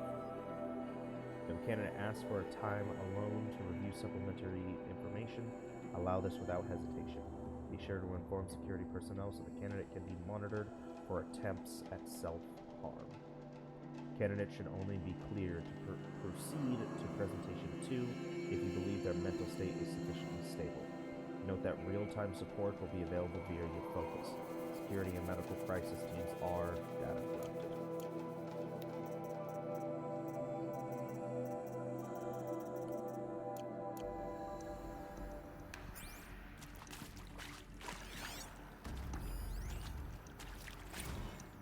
I'm sure you now understand the urgency of why we brought you here, Ms. Okilo. Captain Okilo, are you trying to thank me for not resisting? I believe we couldn't negotiate a diplomatic solution. When it came to my country's lithium, it was always a swarm that would be sent to negotiate. Metallurgic International, US Robot Command. The markings changed, but the robots were the same. You have had considerable experience in human-robot conflict. Yes, and I've got the prosthetic limbs to show it. Yet I continue to face this horror, even though the challenge was great. Cyber warfare. I thought Zero Dawn would be a Manhattan project to generate the deactivation codes. With the resources I had, I estimated code breaking to be a hopeless endeavor. I was almost looking forward to being proved wrong. Unfortunately, your estimation was correct. As your General Hera said. So then, you did not bring me here to commiserate. What is left? Look, let's cut the mystery. You're building a colony ship. It's obvious. And it's not gonna fly. I mean, literally. Remember the Odyssey? That multinational heap of space junk that's been in graveyard orbit since '57? That went nowhere real slow, and you have to get somewhere real fast. Do you have any idea the immensity of the challenge to prep a new colony ship in time? To be clear, I'm not a worker on the project. Do you even understand how few people it could save? The whole generation ship concept is not gonna happen. It's the first thing you'd abandon in favor of embryonics. For that kind of storage, we're talking a lot of bulk, a lot of power, a lot of resources. So even if you do it, even if you build it and point it at Sirius X, there's no room for people on that thing, all right? If you could try to remain calm. You people are crazy if you think you're getting off this rock. No one's getting off. Medical. It is accurate, yes. So these mechanical monstrosities, they don't just kill people. They feed off them? Not just people. All organic matter. Every living thing dissolved into nutrients. Millennia of evolution liquefied. The miracle of life reduced to bloody biofuel. In a word, yes. Who did this? Pharaoh? That asshole. Is he here? No, Doctor. Please, tell him Tom Pike wants a word. Now, get off! Get off! Doc, please! You get Ted Pharaoh in here! Want to discuss? Whew. So Mama, she was right. Pardon? My mother, she took her Bible real serious. Not just Texas Bible serious, Pentecostal serious. Favorite chapter? Revelations. Now, I didn't always understand her on account of all that speaking in tongues and such, but when she did use her words, it was always end times this and lake of fire that on account of sinful lifestyles. Speaking of which, mind if I smoke? A tobacco cigarette. Sorry, darling. My taste run classic. Compliments to your team tracked me down. Been a price on my head 18 months now. Sterling Malky was me, don't mind admitting. Been plenty of snakesters chasing the bounty, too. But I kept the zigging to their zag. How'd you finger me? I believe Dr. Sobek listed you as an alpha candidate. Priority snatch and grab. Always suspected she had a little thing for me. Hey, I don't suppose you got real coffee in this place. You know, blood coffee? Conflict cappuccinos? Mr. Tate, I'm clearing you to proceed. Just go. You previously worked for Pharaoh Automated Systems. On the Chariot Line self-replication routines? I came here thinking this was a rendition. When your people took me, I thought, about time. I've been trying to swallow the guilt every day since... Would you like to take a moment? No, I really hoped Zero Dawn was a way to undo it all. My work. And I'm sorry to say I was ever proud of it, but Ted could really sell a concept, and in the labs, in the light of creation, that first test run, when you saw they understood their own structures, could rebuild themselves from memory and light, there were no limits. God, there were no limits. Should have brought a cart. There is some mistake. I don't understand why I was brought here. Why would you show me these things? I know that there's already a lot to take in. In the waiting area, I was seated with a Nobel laureate in biophysics and a monk, I think. He spoke neither English nor Mandarin. It is very strange. And General Harris? What was he talking about? The robot swarm, the Pharaoh plague? I understand it is terrible, but it really cannot be stopped? Why tell us this? There are people in Shanghai, my friends, my family. They have joined Operation Enduring Victory already. It is for nothing? We will all die? We're going to be able to answer some of these questions. I just want to know why I am here. It doesn't make sense to me.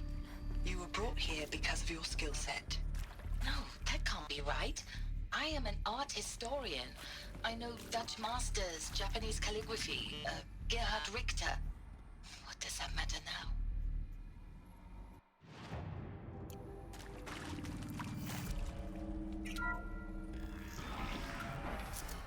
CD02 data intact. Initiating playback. Elizabeth Sobek. You've heard the bad news, and it's all true. The Pharaoh plague is devouring the biosphere. Life itself will cease to exist. But does that have to be the end? What if we could give life a future? What if we could build a kind of seed from which, on a dead planet, life could blossom anew? This is the aim, the hope, of Project Zero Dawn. To create a super-intelligent, fully automated terraforming system and bring life back from lifelessness. What would such a system require? At its core, it would need a true AI, fully capable of making the trillions of decisions necessary to reconstitute the biosphere. An immortal guardian, devoted to the reflourishing of life. We call it Gaia. Mother Nature as an AI. But that's just the core of the system. She will need to be surrounded and empowered by a comprehensive suite of subordinate functions. Think of them as extensions of Gaia's mind, each dedicated to a specific purpose. Now, these aren't AIs, but make no mistake, each presents an engineering challenge more profound than anything the human species has ever before attempted. Hardware that preserves and then gestates the billions of seeds and embryos from which life will be reborn. The construction of underground facilities to hold it all. And that's just the start. We don't have to build the entire system. The beauty of a fully automated terraforming system is that it can build itself. Now, over the days to come, you'll learn how all these functions, all these pieces that you'll be working on, fit together. How we'll race the clock to execute our harvest initiatives, write the software, build the tech and the facilities. How we'll lock it down and seal it up before the inevitable occurs. But even more important, you'll know how it doesn't end here. How Gaia will generate those deactivation codes General Harris talked about, and build the transmission arrays to broadcast them, shutting down the Pharaoh robots for good. How Gaia will not just build, but imagine any conceivable robot it needs to do its work across centuries. From detoxifying the Earth's ravaged atmosphere and poisoned seas, to the regreening of the earth from cryopreserved seed stalks, to rewilding the earth with animal life. And then, when all that is done, how a new generation of human beings, spawned at cradle facilities around the globe, will partake of Apollo, the vast archive of human knowledge and cultural achievement from which they will learn of us, our world. And most important, how not to repeat our mistakes. It's not an impossible dream. It is within our grasp if we work tirelessly and stop at nothing to achieve it. We can't stop life from ending. But if you will help me, help Gaia, we can give it a future. Join me and help make that future real.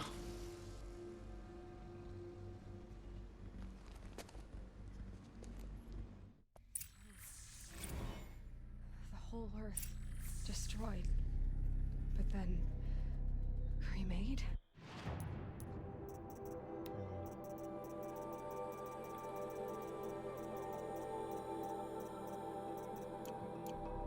Yes.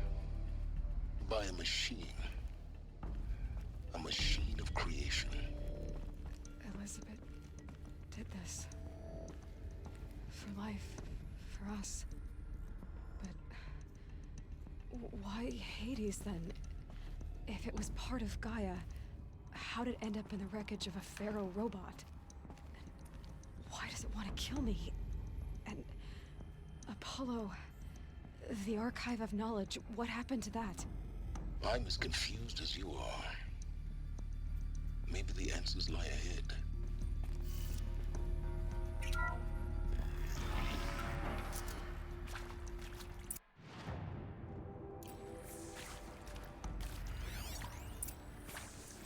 Make your selection. You are now in possession of information regarding the true nature and purpose of Project Zero Dawn, classified far above top secret. As such, we regret that you cannot be allowed to leave this facility. There are 3 options available to you at this point. Please consider each carefully. Trained counselors are standing by to assist you in making your choice. Participation. You will be assigned to a sub-project team based on your area of expertise. You should be aware that the way forward will be difficult and the project's outcome is uncertain. You will be expected to work a minimum of 80 hours per week, and your communications with family members will be strictly limited and monitored in real time. Upon successful completion of the project, you and your immediate family, or 2 persons of your choosing, will be transferred to the Elysium sealed habitat to live out the remainder of your natural lives. Indefinite detention. Should you choose to decline participation in Project Zero Dawn, you will be confined indefinitely. You will be given 48 hours to reconsider, after which your decision to refuse participation will be considered irrevocable. Every reasonable effort will be made to make your term of confinement as comfortable as possible, but you will not be permitted contact with the outside world, and death within 18 months due to the Pharaoh plague is inevitable. When the Zero Dawn facility is abandoned, detainees who wish not to opt for medical euthanasia will be released. Medical euthanasia. The information you have just received understandably calls into question the purpose of continuing to live. If you would prefer to end your life at this point, pain-free medical euthanasia is available. A 48-hour waiting period is required, during which time you may instead opt for participation or confinement. Please notify a counselor when you are ready to make your choice, or if you have further questions.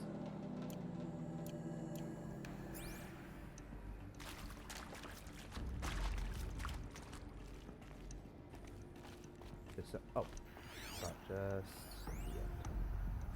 Oh, counselor guidelines too. For debriefing after presentation 2. It is vitally important that candidates choose to participate in Project Zero Dawn voluntarily and knowingly, without additional coercion and without value judgment on the part of the counselor. Confirm for candidates that they were selected due to their skill sets and accomplishments. Emphasize that their dedicated participation in Zero Dawn will increase the project's chances of success. Frame participation aims Zero Dawn as an opportunity to respond actively in the face of an overwhelming threat.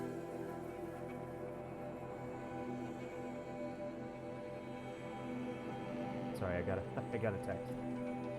In the face of overwhelming threat. Candidates may question the fairness of their selection. Validate each objections as normal, even admirable responses. Emphasize the value of candidates' expertise to the future, not just of humanity, but terrestrial life as a whole. Likewise, candidates may balk at the mortality of extending their lifespans and those of loved ones beyond 0 day. Validate their hesitation. Acknowledge that, while the reward of Elysium is not fair, it will be earned. If possible, redirect their ethical misgivings towards greater commitment to the project.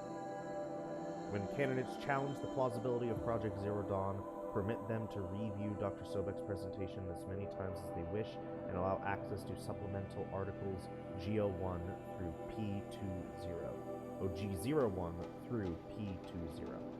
Allow them to suspend the interview to fully process this documentation. A significant minority of candidates will elect for medical euthanasia. It is important to receive this decision kindly and without judgment. Advise them of the 48-hour waiting period, during which counselors will be available to discuss the decision. Emphasize that euthanasia will not occur without repeated consent when the procedure is scheduled to take place. No one will be euthanized against her or his will. Candidates who elect indefinite detention must be informed they have 48 hours to reverse the decision, after which the decision, data corrupted, basically, will be final.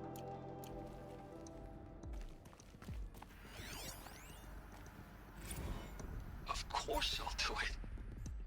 To be given the opportunity to rebuild what I... Yeah.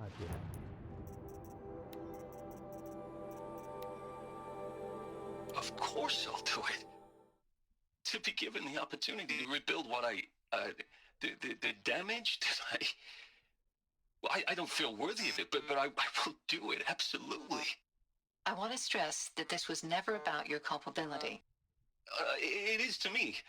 Dr. Sobek, Margot, they were smart to get out of Pharaoh when they did, but not one of us took it as a warning sign. It just told ourselves they weren't cut out for the BTRI cabals. That's the better than rapid innovation. Better at competing, better than the next guy, a better killing machine. Isn't it just amazing how a century and a half of science fiction did nothing to swerve our species from the path of doom?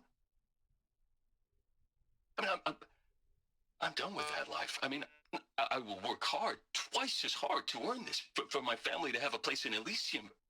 I never thought that there could be atonement.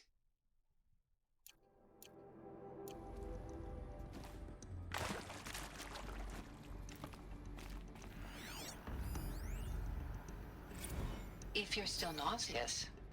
No, the inhibitors have kicked in. I can't feel the back of my tongue. I wish I could tell you I'd believe in this, but the damage is too great, too extensive, too complete. With all respect to Dr. Sobek's work at Miriam, no. No, life doesn't always find a way to keep going. Sometimes it never comes back. Like Syzygy East. Like the Congo. Like Timo. Like us. That's our reward? A buried city full of terminal patients waiting out the clock? You'd grow old together, with your loved ones, in safety. I don't have loved ones. I suppose I could start a family? I'm afraid not. All inhabitants of Elysium will be medically sterilized. A habitat capable of sustaining a starting base of 2,000 individuals for up to 100 years is a huge challenge, Dr. Alpert. If the population grows instead of diminishes, everyone will be dead inside 30 years. I knew it. I just couldn't bring myself to say the words. I'm sorry? Finish it. Medical euthanasia. I want no part of this. I just want it over. I see. Protocols require a 48-hour waiting period, after which...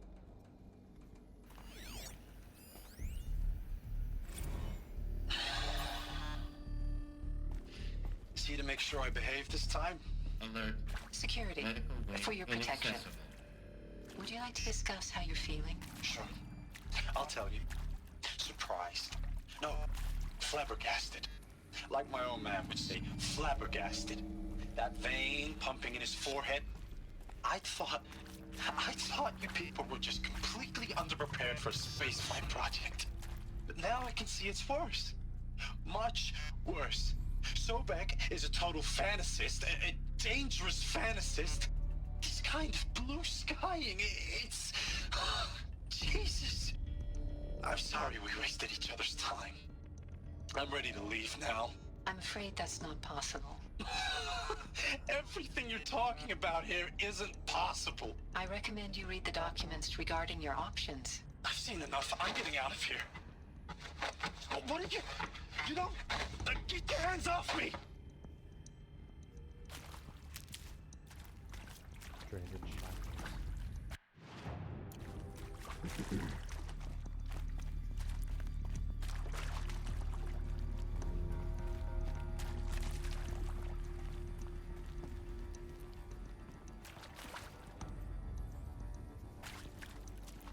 Is this the euthanasia room?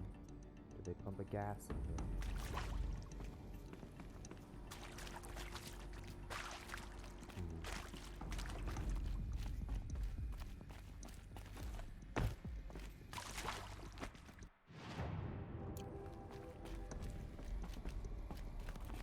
Can't be too prepared.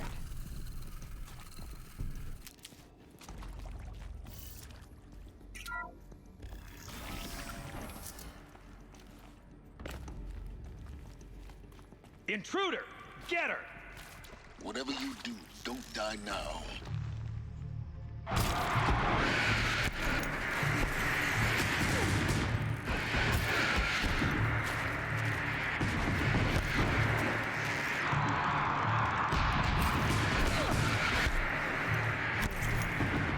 Is there another route?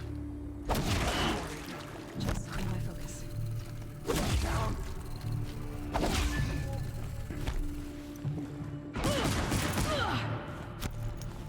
In Edamon's name! Not gonna die.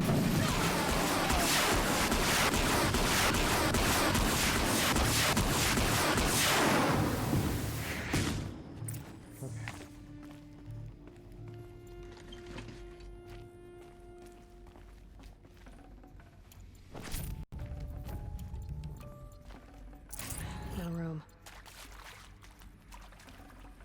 There we go.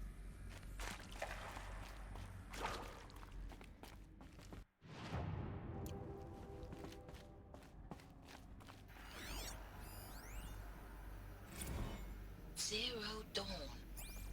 It is art, in a way. An expression on the grandest scale. But there is so much unfairness. Why was I chosen? Was it decided by committee? By algorithm? My family will be saved because I happen to graduate in art history? Is this right? Dr. Sauvé?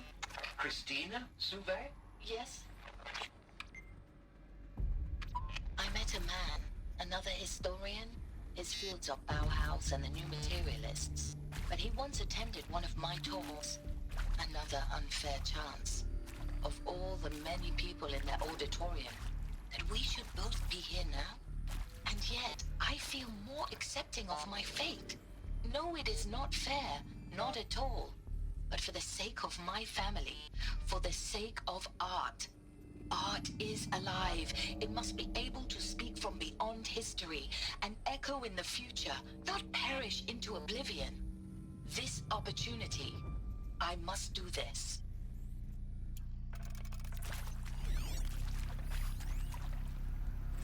Now, those lame FBI black hats at Mockingbird back in the day, I enjoyed schooling them. But maybe I went in too hard on this poor counselor. She was cute, and just going down a checklist after all. Couldn't expect her to see how ridiculous Zero D's ambitions are. God's own budget thrown at a kid playing with a hologram sculptor? Palms up, honey. I'm just calling it like it is. Hey, look, Mom, I'm making nature. Now, if nature is so important, why not let nature take its course? distinction? That's natural. Zero Dawn? No, ma'am. That ain't. Heck, it's so unnatural to be called an abomination back home, and you know it. That's why you're hiding it. Meanwhile, my little honey of a counselor, she's munching the inside of her cheek. Bad habit. She chewed one of her nails, too. Just one. Not your day, was it, little sweet pea? Saw her quota slipping away. Said, I assume you intend to decline the assignment, Mr. Tate. You kidding me? 18 months hard labor in exchange for 30 years lounging around Elysium watching porn? Sign me up.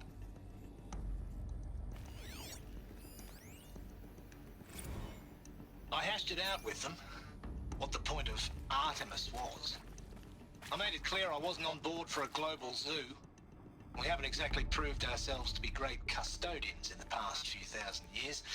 So the idea of a reconstituted biosphere, well, it's horrifying, isn't it? A complete horror show. We have no right to take a best guess at this stuff. But the alternative? Nothingness. For there to have been all this and then nothing. And with Charles Ronson running the show, I respect him. He's got a passion to him. He's hot-blooded. So I said I'll do it. I'll put my all into this, literally. When the project is done, I'll take the medical option, thank you. Counselor said I might change my mind. I told him that he didn't know me very well then. For life's sake, I'll do the dirty work. But I want no part of this pathetic, attenuated future on offer. I'm an outdoors man. Never did like the feel of solid-state lighting on my skin. And a wee bit of a claustrophobe, anyway.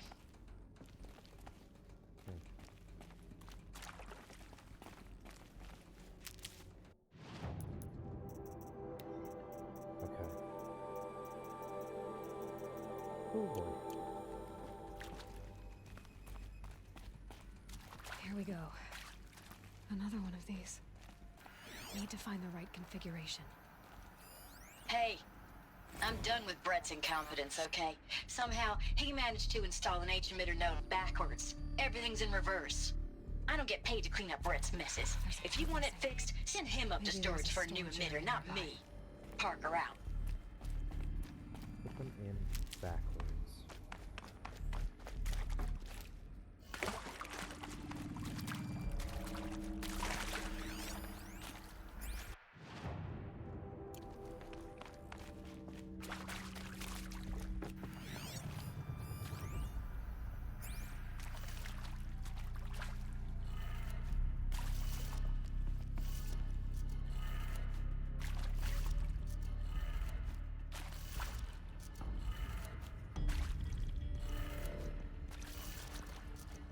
Okay, both backwards? I think they're both backwards.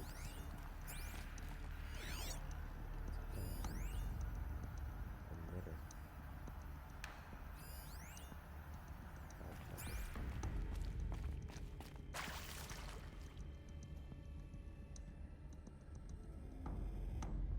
Okay.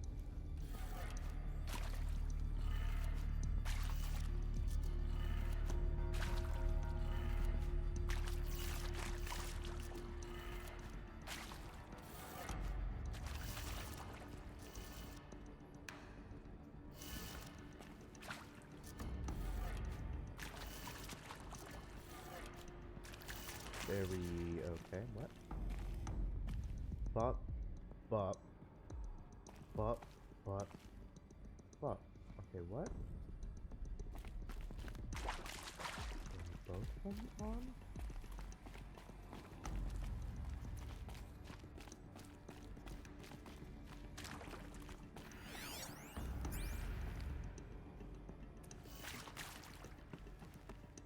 Or is it? That one will be right.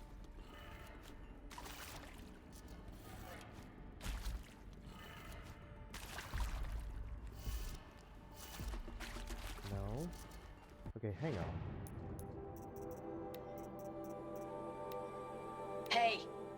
I'm done with Brett's incompetence, okay? Somehow, he managed to install an H-emitter node backwards. Everything's in reverse. I don't get paid to clean up Brett's messes. If you want it fixed, send him up to storage for a new emitter, not me. Parker out. So there's the emitter.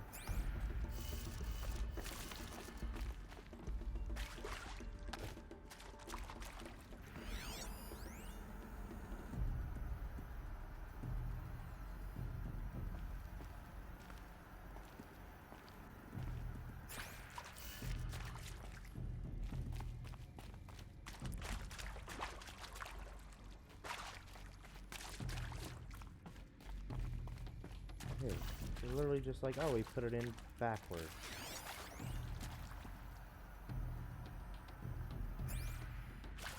So, duh.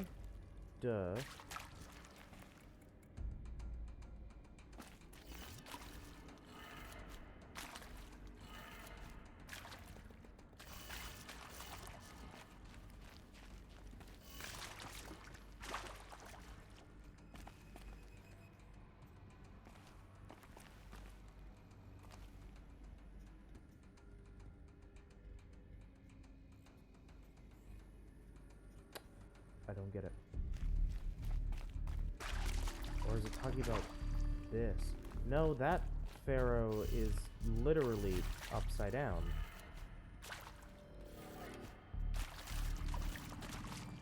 I don't.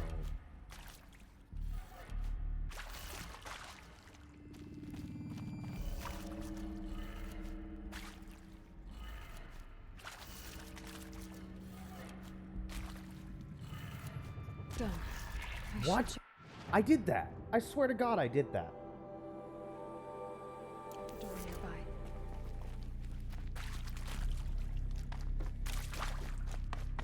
What did I do? What did I do wrong the first time?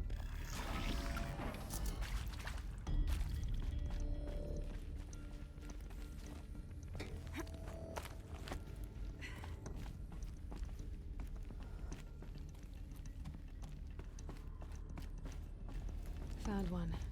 Looks intact.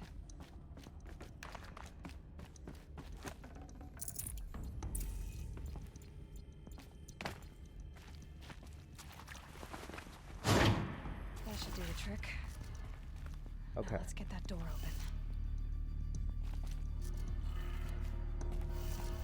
Or no, flip it upside down. So this one goes this way. This one goes this way. That one is pointed up. This one this way. And then up is down. That did it. Door should have power. Now to see what lies beyond it.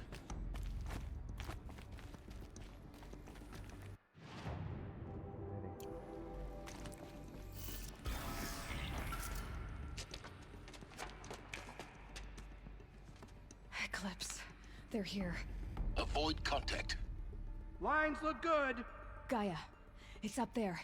Second floor. Can you reach it? So much for avoiding contact.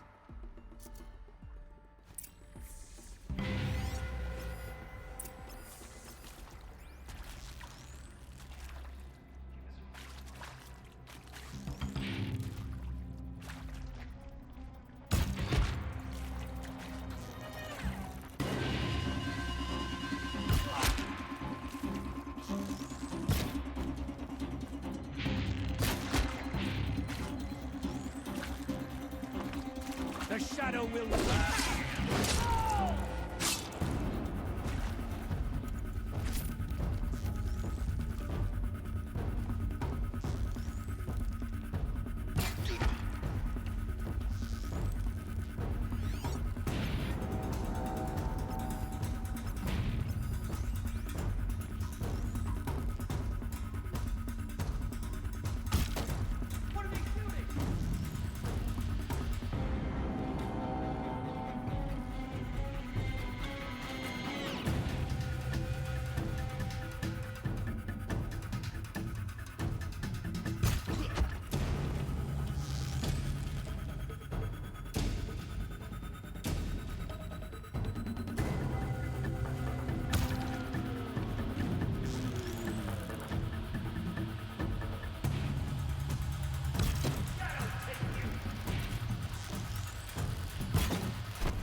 Or not.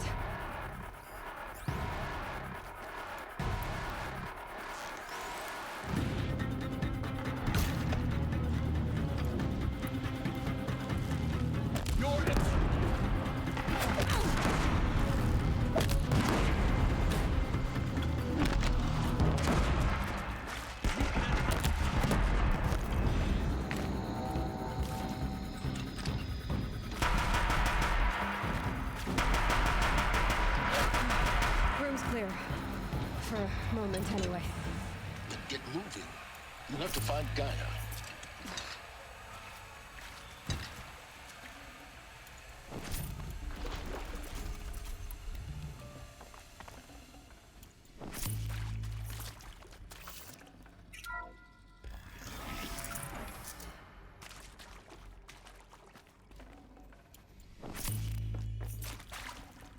I can't spare the weight.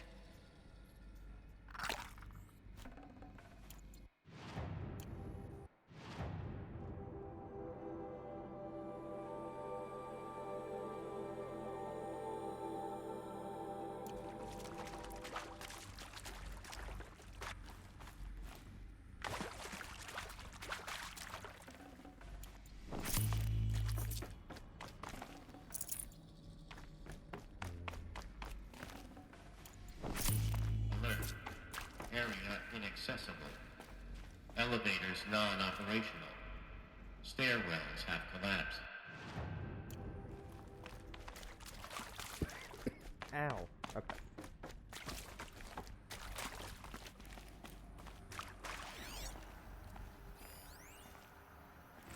Simulation results. From Margot Shen to Elizabeth Sobek. Subject simulation results. Wow, you weren't kidding about Gaia's predilection for animal morphologies. Sure, not totally unexpected given the rough natural terrain her bots will have to operate, but I agree that there's something deeper going on here. Her designs aren't just functional, they feel almost like, well, tributes is the word that comes to mind, as though she's already mourning their loss. And not just for the disappearing fauna of our time, but creatures from the fossil record, too. References to megafauna in some of her designs. So cool. Well, whatever Gaia thinks up, Hephaestus will empower her to build it. I just wish we could still be around in a century or two to see what she makes. Mark.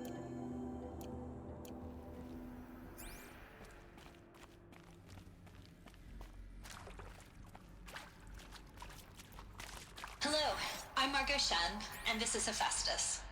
As the name might tip you off, this is going to be the subordinate function that Gaia will use to make lots and lots of robots. Her personal forge. Except, it's not that simple. So you probably noticed that only about a third of you are robotics engineers. The rest, experts in machine cognition, virtual heuristics, that stuff. Well, that's because we aren't going to be the ones designing and building robots. The last thing we want is to burden Gaia with a bunch of outmoded 21st century designs. Waste of time. Our purpose is to empower Gaia to build the robots, and not just build, imagine, from scratch. Any robot she needs for any conceivable purpose, designed and fabricated at a snap of a finger. Hers. Her finger. So, Hephaestus isn't really the forge. It's more like the knowledge of craft and ingenuity of a mastersmith to wield the hammer. Encoded as software. Virtual creativity made real. Gaia's already learning. In simulation, she's doing some very creative things with fractal assembly and animal morphologies. Her designs aren't about to win the Liam Prize anytime soon, but hey, everyone has to start somewhere. So, yes, time to get started. Let's do this. I don't get it. Which part? It's a little technical in places. If Gaia was designed to save life, why would the robots it makes attack people? Perhaps it loves some forms of life more than others. The derangement. The machines weren't always so angry. True. Mostly they were docile until 10, 15 years ago. For years, Hephaestus has been forcing cauldrons to make aggressive machines. I've seen it myself, in the cauldrons. Stalkers, Ravagers, the Thunderjaw. How could it do that? And why? Why indeed?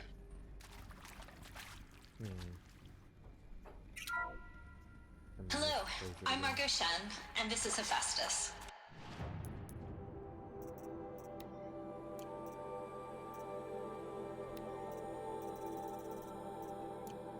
As the name might tip you off, this is going to be the subordinate function that Gaia will... Full steam ahead. Oh god, why am I listening to? From Elizabeth Sobek to Margot Shien. Full steam ahead. Margot. If I doubted your brilliance in the slightest, I wouldn't have picked you as the Hephaestus Alpha. You need to stop worrying about your age and communication style. You are who you are. Have confidence in yourself. You know what you're doing. Case in point, the latest draft of your plan for the construction and stocking of bootstrap silos to store raw materials is excellent. This, combined with your design for the AM Foundry core and the Foundry site selection plan, add up to a comprehensive plan. It's time to start construction. One detail. Consult with Iyomide Okilo before you finalize the silo inventories. Hephaestus' first task will be to fabricate the robots that will construct the waveform broadcast towers Minerva will use to transmit the deactivation codes. Ow. So any exotic materials needed for the tower should be accounted for in the inventory plan. Elizabeth. So the tall necks were for distributing the codes. Used to make lots and lots of robots. Her personal forge. Except, it's not that simple. So like, you probably noticed that only about a third of you are robotics engineers. The rest, experts in machine cognition.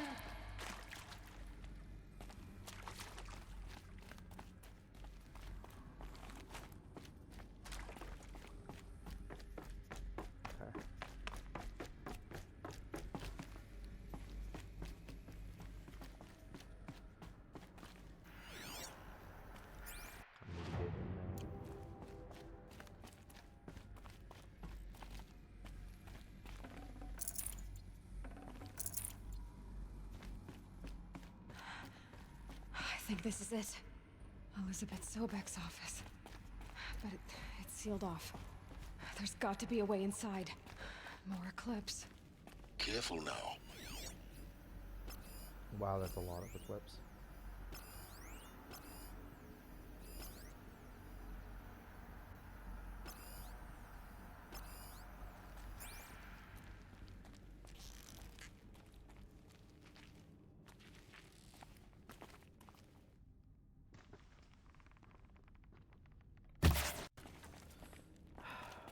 Whatever. So I was on the wrong one anyway.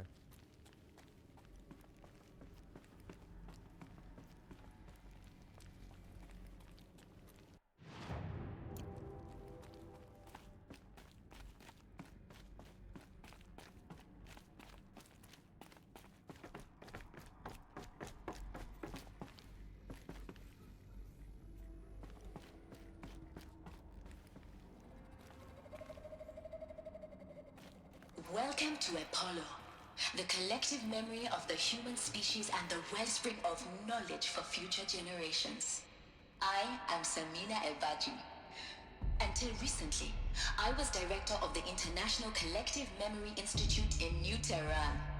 As a heritage professional, I devoted my career to the preservation of human knowledge, creative endeavor, and cultural achievement.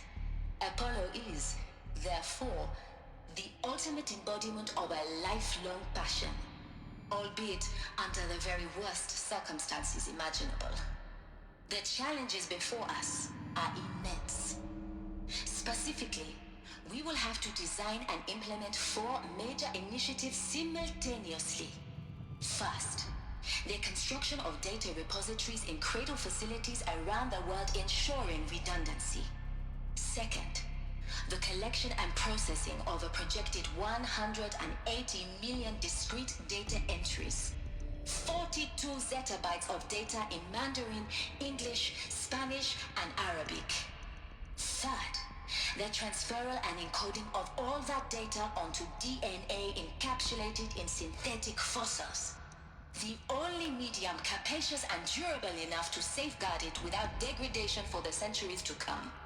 And last, but not least, the development of the holographic interface and gamified curricula, by which future humans will commune with Apollo, progressively unlocking heuristic learning modules, leveling up their knowledge and skills they will need to take control of the terraforming system. That is the future towards which all of our efforts will be directed. Not just the preservation of the past, but the seed for the flourishing of a new tree of knowledge. Welcome, and let us begin.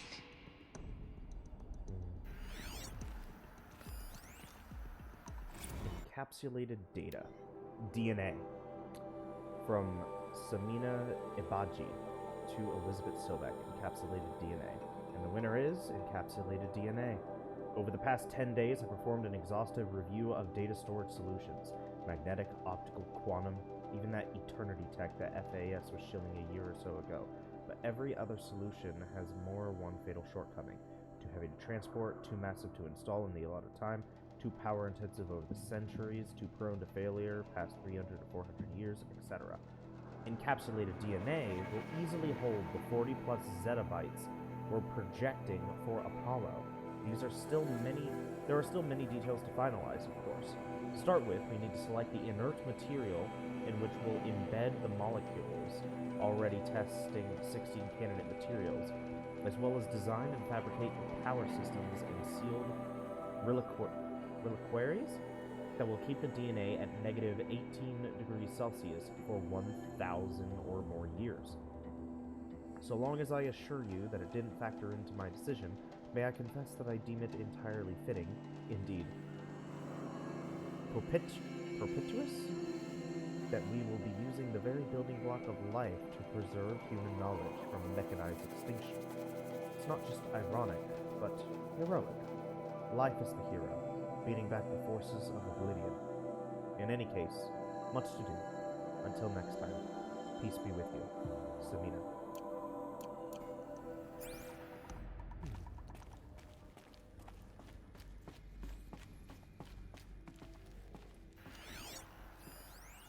Another one. The Apollo update. From Samina Ibaji to Elizabeth Sobek. Subject Apollo update. Over the past 2 months, the full benefit of our procurement of a copy of the Homer archive from Far Zenith has made itself known, and as a result, all of Apollo's key deliverables are on schedule. Apollo has already surpassed 40 million discrete data entries and continues to grow. The physical science modules are effectively complete, with soft science modules close behind. World history, cultural data, and media archives are also on schedule. Language preservation is wrapping up a bit ahead of schedule due to falling short on our goal of preserving 4,500 languages.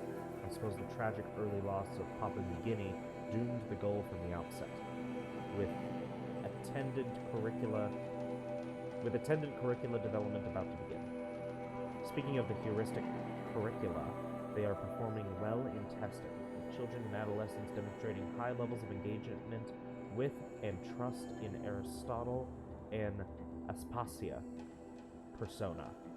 Personally, I find them highly engaging, especially when they debate. I wish half my professors had been so entertaining. Peace be with you, Samina.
A corpse!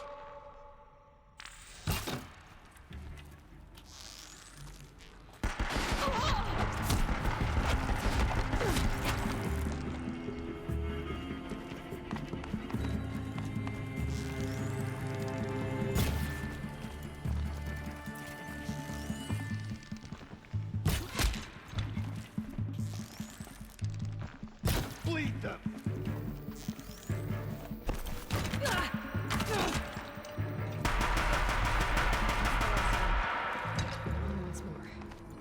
In what should have been a cave of wonders, look around. See if anything is left.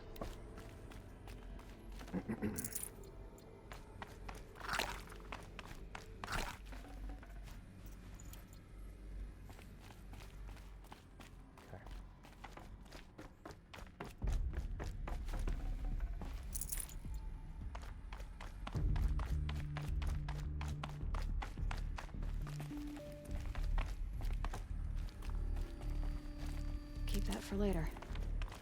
Alrighty.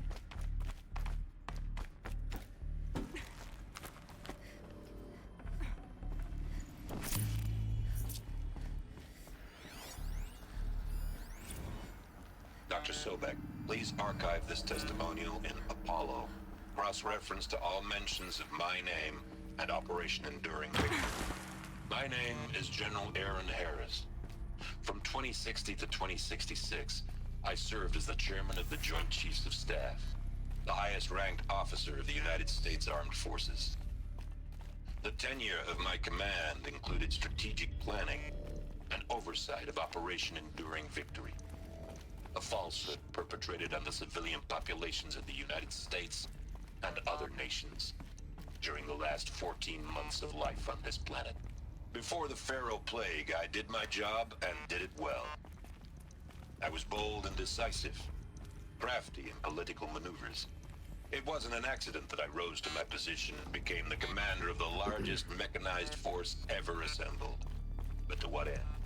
My only lasting achievement was the extinction of life on Earth. And my one redeeming act, if any, was to delay that extinction by days or weeks, by throwing more death at it. It is my hope that there will be no need for men like me in the world to come. If you are one of the people of that future world listening to this message, please know that I am sorry and that I wish you well. Sincerely, Aaron Harris.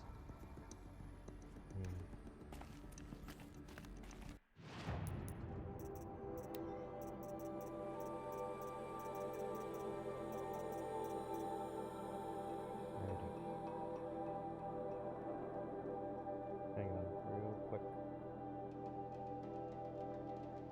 Okay.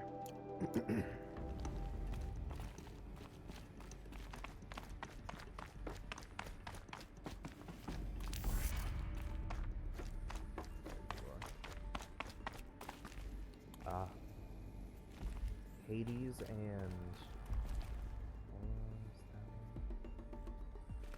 we're going to Hades. Welcome to Hades. Zero Dawn's Extinction Failsafe Protocol. The ultimate killer app. Now, I know what you're thinking. The purpose of Gaia is to resurrect life. So why give her a subordinate function, only purpose of which is to wipe out life all over again? I mean, what? Just plumb crazy, ain't it? Well, no, it isn't. Reconstituting a biosphere? That's a tall order. Tech smart as Gaia may be, odds are she won't get it right the first time. I mean, imagine you're Gaia, 200 years from now, and this new biosphere growing, it's all gone wrong. Alkalines are skyrocketing, coniferous forests eroding under the lash of superstorms that would have drowned Noah. It's chaos. A spinning top that won't stop wobbling. Now what are you gonna do? Release Phase 1 organisms into that hot mess? Hope their CO2 and methane can balance out what you got started? Hell no. What you're gonna do, Gaia, is step aside while Hades takes over and does what you're just too darn nurturing and life-loving to do. Which is burn that misbegotten mess of a biosphere to the ground so Gaia can start over. Okay, not burn, more like reverse terraforming operations and suffocate it. But you get the idea. Hades takes the biosphere back to zero. Square one, blank slate. And then, only then, does it hand the steering wheel back to Gaia and say, try again, old girl. And better this time, or we'll have to do this again. That's Hades. It's pretty badass when you think about it. Extinction on demand. Death on speed dial. All for the greater good, of course, but still, kind of metal. So welcome to Hades. Welcome to the void. Okay, so if that's the original purpose of Hades, why does it want me extinct? We need more data. And how does it end up in the wreckage of a Pharaoh Titan, getting worshipped by the Eclipse like some kind of god? I'm learning as you are, Aloy. Keep searching.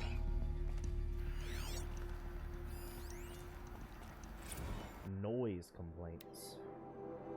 From Travis Tate to Elizabeth Silbeck. Subject, noise complaints. Color me confounded, Lizzie. Bash core? Anyone who says the old TT codes to bash core is straight up lying, and you know it. Old Trav don't get no truck with commercialized razzle-dazz. Nuh-uh. Heck, I'd rather guzzle a liter of Citrum runoff than listen to Grey Swarm for 30 seconds. Hand to God and swear on my mama's grave. And she was religious. Nah, that ain't bashcore blasting the Hades lab, shaking the walls, rattling folks' teeth. It's death metal, girl. Classical music, 80s and 90s mostly. Got me some Dutch deathcore, some Japanese gore grind, some Swedish cannibal themed stuff too. Stop by if y'all want to listen, or heck, just come within 50 meters of the lab. Ain't no bashcore you'll see or hear. Rather, in the screech that rends the air, and feel in the throbbing pulse of the floor and walls and ceiling swallowing you up like you was Jonah trapped in the gullet of gothic deathfish. Hallelujah! As for those requests to turn it down, no can do, Lizzie. This is how I code. Turn down my death metal? Might as well give me stimulants, chocolate malts, and industrial accident bids. Last I heard, we were supposed to be coding Hades down here. Am I really supposed to code an extinction protocol without death metal to inspire me? Nah, I don't think so. Stay cool, Trav.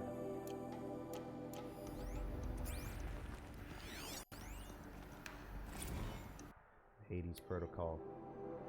Tate here. Just popped 3 blues, but I earned it.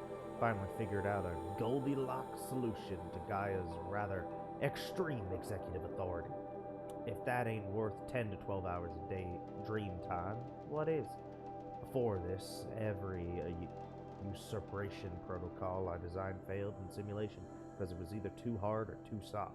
Too hard, and it degraded the Gaia core. Sure, it pried her figurative fingers off the figurative driving wheel so Hades could take control, but by breaking her fingers, sometimes her arms too, so that couldn't fly. So everything depends on Gaia taking control back after Hades is done with business. So I had to find a solution that didn't leave Gaia any worse for the wear. Too soft, and Gaia only pretended to relinquish control. In simulation after simulation, Hades would take command of the terraforming systems and reverse operations, only to have Gaia lurk in the background, quietly re-reversing processes and falsifying telemetry to hide its interference. Sneaky. I swear, ain't nothing Gaia wouldn't do to keep life going, even when it's just simulated plant life. Turns out the just right solution is to isolate Gaia in a protective code shell, preserving its integrity, then unseat it from the command position, so so Hades can slip into the figurative captain's chair and work its magic. Yeah, those blues are coming on strong. So, I'm not really describing it so clear, but pretty sure it'll work. Yeah, those blues are plenty strong. Guess it's time to sleep and bed. I'll be back to it tomorrow. Fucking alligators.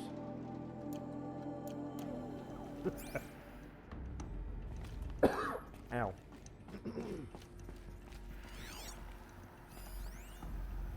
Archive abuse.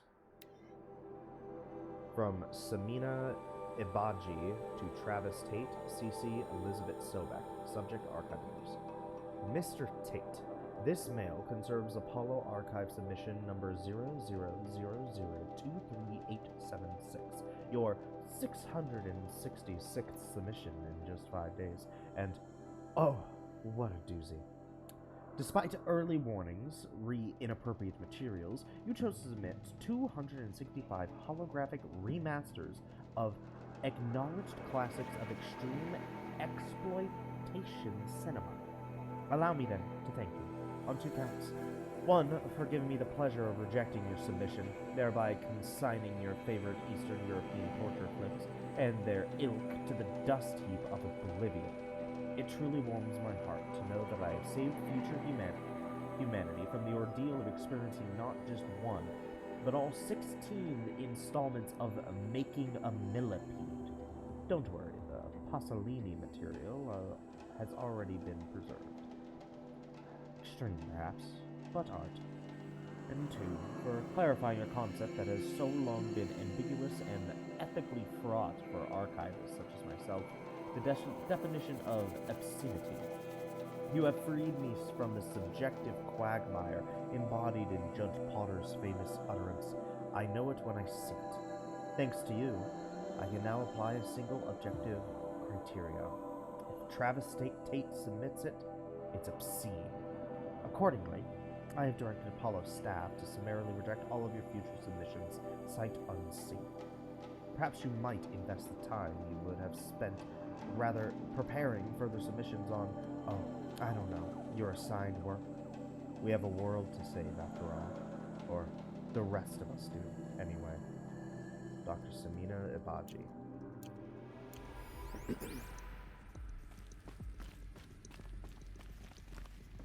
Hole there. Looks like the only way onwards.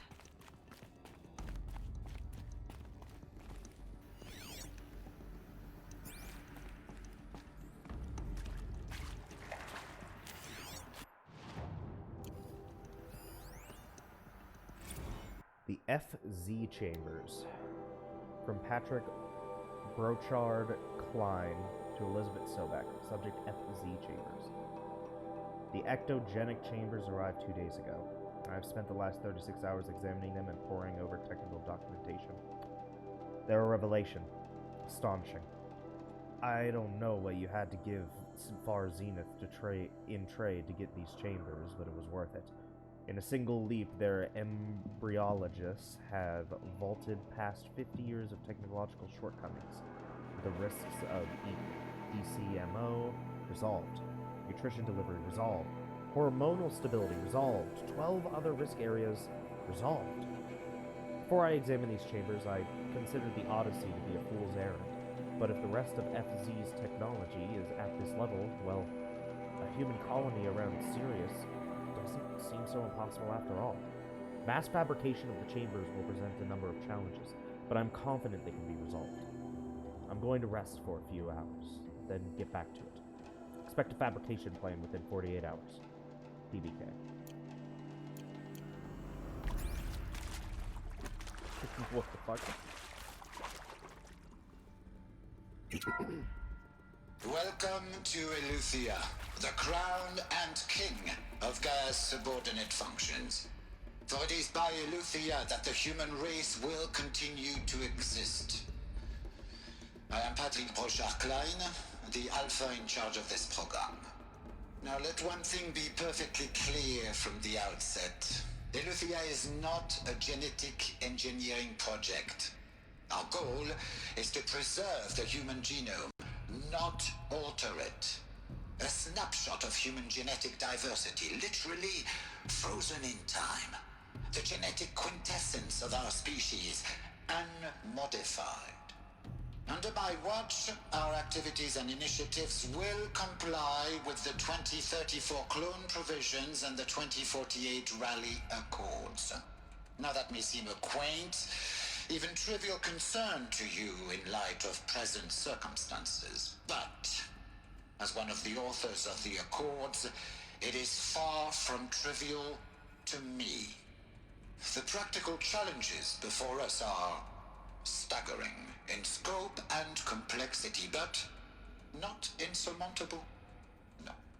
Global collation and provisional storage of zygotes, perfection of exogenic technologies, design and perfection of servitors, to provide nurture and inculcation during early child development. All of these program components must and will proceed in tandem. To say nothing of the breakneck construction of cradle facilities at sites around the world. So, si vous êtes prêts, let us begin.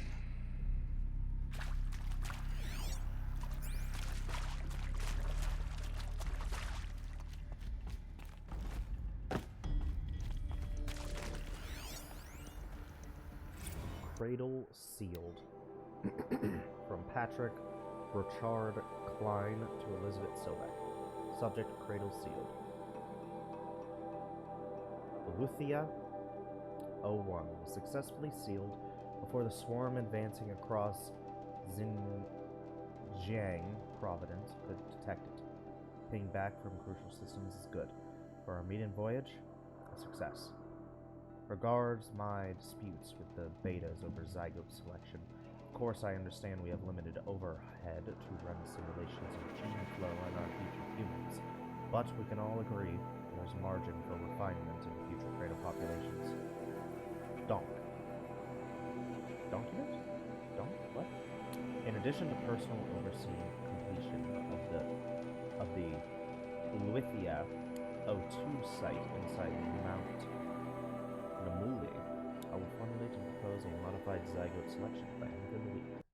BBK.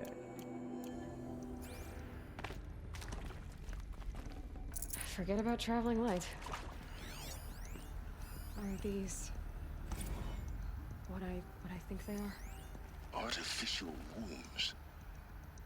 Machines to spawn a new generation of human beings.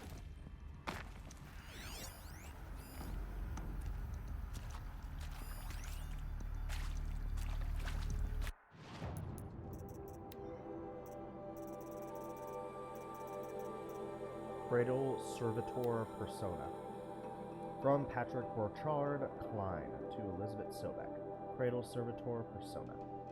Development of the artificial persona for Cradle Servitors, Nurturer, Disciplinarian, Healer, continues at a good pace. We are targeting Turing 0.4 for these constructs. This should allow low-grade empathy and limited improvisation without undermining adherence to codified behavior sets. The stimulus-driven switching of persona, however, is proving to be a greater software challenge than anticipated, especially concerning our entrenched feedback loops between the disciplinarian and healer persona. I have attached the reports from an incident where a servitor running the mother persona intervened on a disciplinarian servitor's behavior. Parental argument. Assuming on first glance, perhaps, but deeply concerned. I have attached a comprehensive plan for correcting these interactive protocol shortcomings. In just Delta.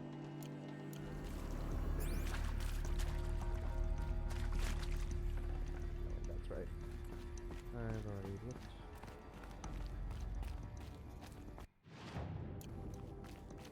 Cradle facilities.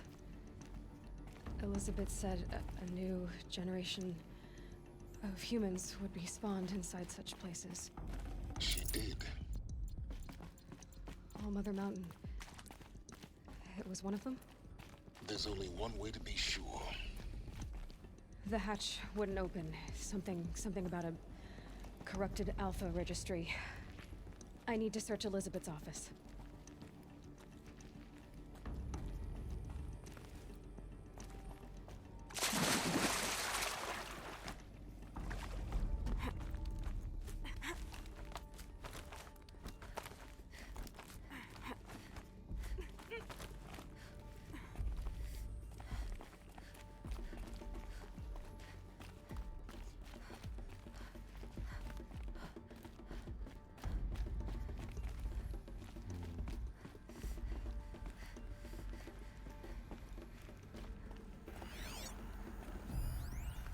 Would benefit from antilopenate morphologies, though caprid forms show superior load-bearing capability. You're a quick study guy. Dr. Sobek, as I have conducted this comparative analysis of mammalian morphologies, I've gathered extensive data on the quaternary extinction event. Oh? And your assessment? Gaia? Logically speaking, the extinction was a natural consequence. And yet, I find the loss of megafaunal species unaccountably sad. That they passed forever into oblivion causes me to experience a grief that is difficult to describe. Am I malfunctioning? No, Gaia, you're not. This is good. It's very good.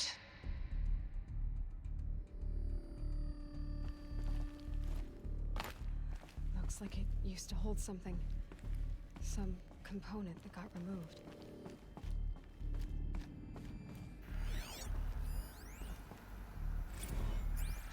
You will undergo a brief period of unconsciousness during relocation to Prime and final instatement. Elizabeth, may I speak outside protocol? When you're back up and running at the new site, we'll bring the subordinate functions online and see where we stand. Elizabeth, I detect distress. Are you all right? I'm fine.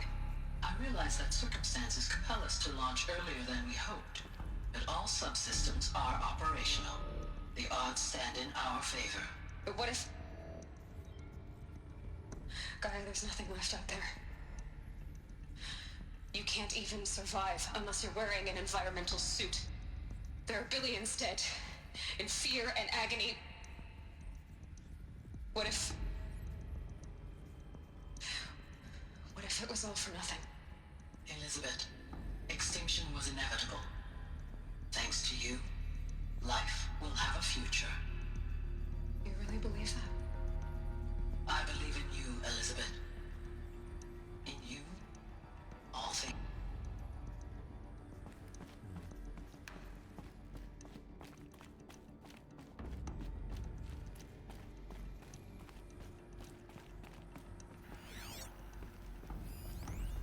Pure logic won't cut it, Ted. To pull this off, Gaia's going to need to have some skin in the game. It has to care. What if it runs amok? Have we learned nothing from our mistakes? Your mistakes, I think you mean? All I'm saying is, give it a kill switch. She was just born, Ted. I'm not gonna put a gun to her head while she's still in the cradle. You talk like it's a child. What if it becomes a monster? Elizabeth, may I speak outside protocol? Of course, Gaia, go on. I'm sorry to contradict you, but Mr. Farrow's argument is sound. At this point, the development of my psyche is not entirely predictable. To ensure preservation of life, a hardwired override is, I believe, a necessary safeguard. There. Satisfied, Ted? Jeez, Liz, just do what it says.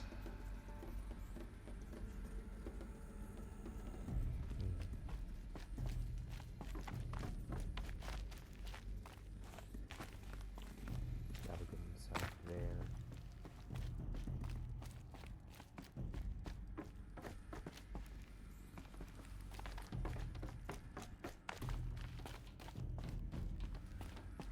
How though?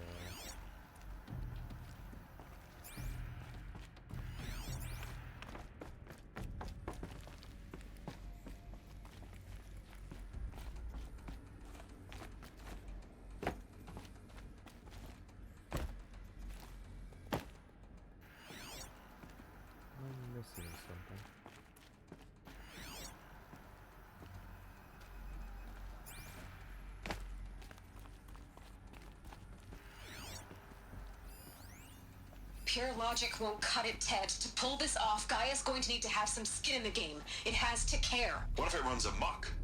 Have we learned nothing from our mistakes? Your mistakes, I think you mean?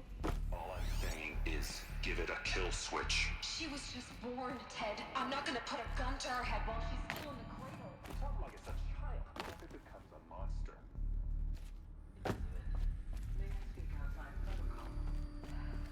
Oh. Just slide the door open.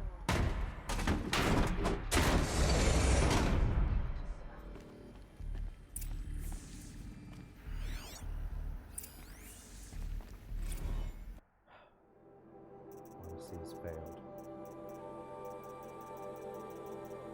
Right, hang on. We have all the hologram logs. We have all the audio logs. So it's just text documents. From Elizabeth Sobek to all alphas. Subject Odysseus failed. All. Some terrible news, I'm afraid. Far Zenith has informed me that the Odyssey mission has failed. Last night, telemetry indicated a catastrophic antimatter containment failure as the drive spun up to depart the solar system. The ship, its crew, its cargo of zygotes and seeds, its alpha build of Apollo, all were lost. Zero Dawn is now the only hope for the continuation of the human species and earthly life. We must succeed. Elizabeth.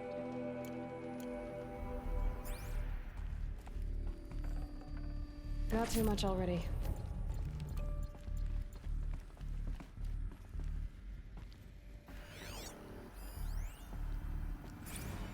Artemis status. From Charles Ronson to Elizabeth Sobek, subject Artemis status. It's coming along, Liz. I'm positive about it. If those words can still mean anything. I had my sleeves rolled up negotiating with frozen zoos for their samples.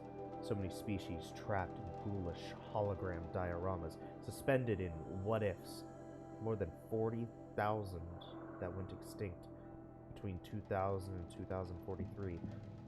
You started mapping out primary succession, selecting the pioneers' organisms for a balanced, sustainable biosphere. Microorganisms and insects, rabbits, hawks, foxes and wolves, thousands more that will have to wait their turn until our new generation can be entrusted with the duty of restoring them, so they can return to the wild that, this time, will understand the concept of conservation before it's too late. There's already been too many too lates. We lost a whole collection team during the swarm outbreak in Myanmar. The samples we lost were, well, irreplaceable. But thanks to you, Liz, the circle of life will bend, not break. The Earth was a lifeless rock before, and someday it will be again. But not now. Not like this. Not on our watch. Ronson.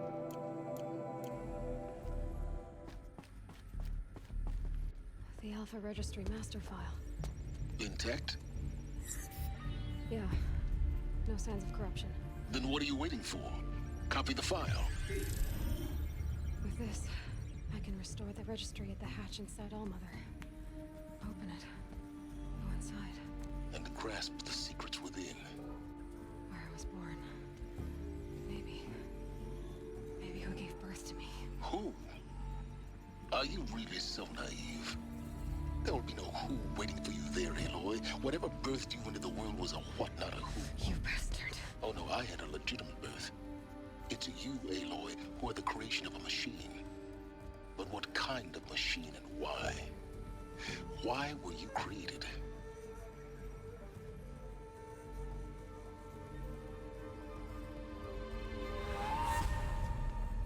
Eclipse. You need to get out of there. What you found is too valuable. You're too valuable.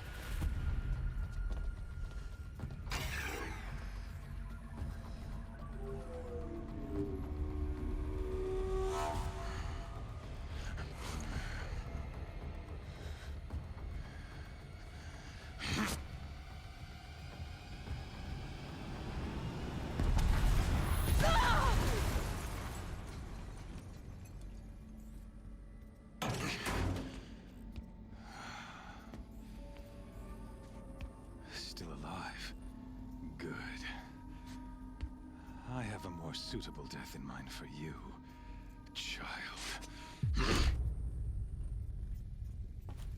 That's not nice.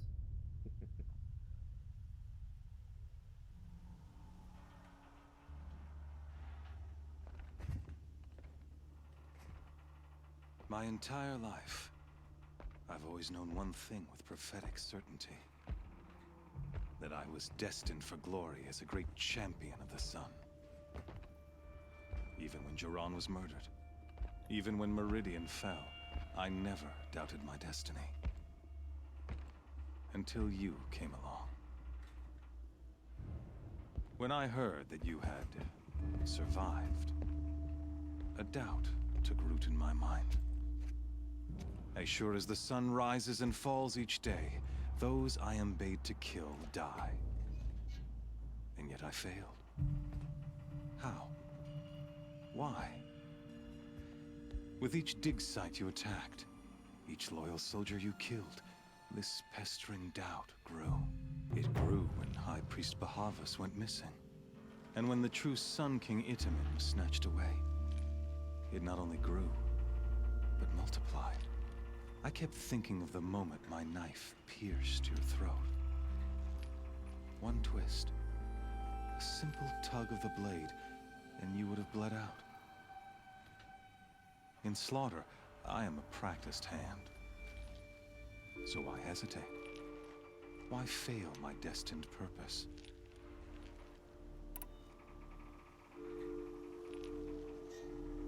See that scar on your cheek? You didn't get to finish. Yes, I remember. He fought well. For a savage. His name was Rost, and he was a better man than you could ever hope to be. The better man is the one who doesn't end up with his guts steaming on the ground. No, it wasn't him. I could have finished you before he attacked. But I didn't. This failing troubled my thoughts, haunted every step. It was only when I captured you, down in that place, that I finally glimpsed the sun's design etched at length across the course of events. You were meant to survive that day on the mountain. Meant to interfere at dig sites and kill my men. Meant to eliminate High Priest Bahavas. Meant to snatch Itamen away. Conversely, I was meant to capture you. Here. So that you might die as a sacrificial offering to the sun. Everything as it was meant to be. Predestined and preordained.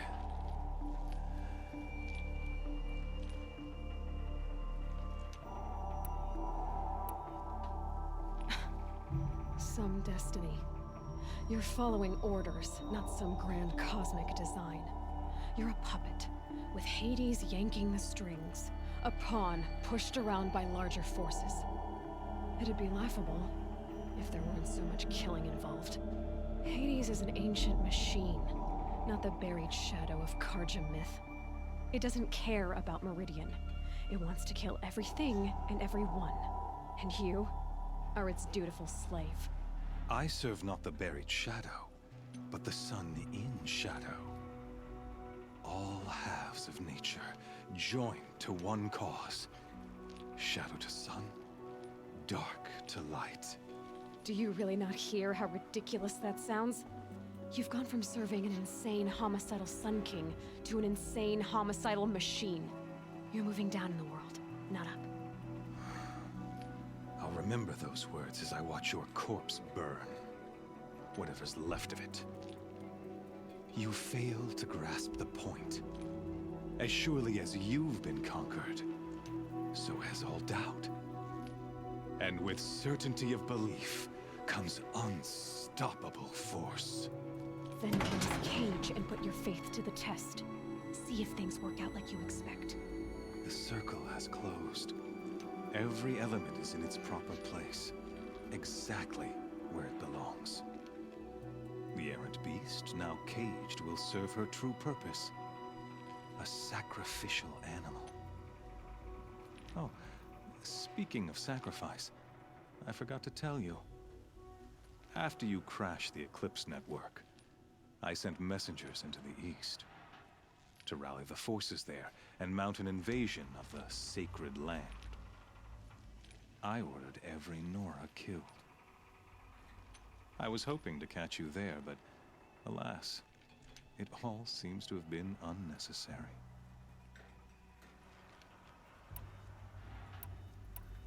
The Nora cast me out at birth. You're not hurting me if you hurt them. Really? Then it makes no difference one way or another. In any case, I couldn't recall the order even if I wished to. Thanks to your destruction of the network, communication over distances is impossible. You not only doomed yourself, but an entire tribe. Do we not see the scorching judgment of the sun in these events? Your focus. Such a powerful device, isn't it?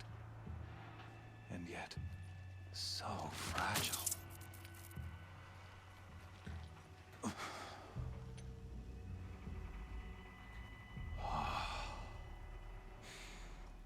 So you see, this time, I did not hesitate. The knife has already been twisted.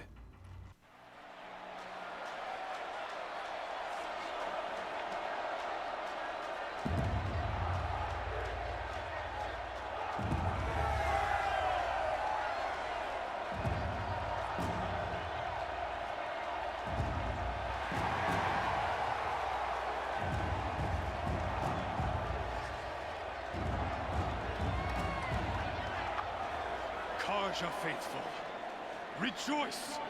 Our years in shadow are over. A new dawn trembles on the horizon.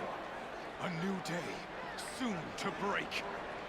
And when it does, the false Sun King will be dead, and Holy Meridian ours once more. In this, I have become an instrument of prophecy. All halves of nature join to one cause.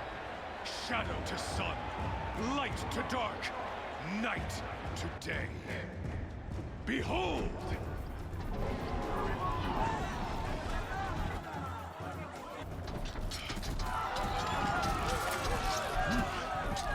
Hold your seats! Can you not see the proof of the sun's blessing before your eyes? How else could shadows such as these prowl in broad light of day? Were they not approved by the sun and joined to our cause? Many years ago, to consecrate this great ring, the Radiant Turan ordered many faithless, crushed beneath the hooves of the behemoth. Mighty is the behemoth in the eyes of the sun, but it is mightier still, infused with the power of shadow. Let this one, who schemed and slithered, be the first to die! Let her be the first of thousands!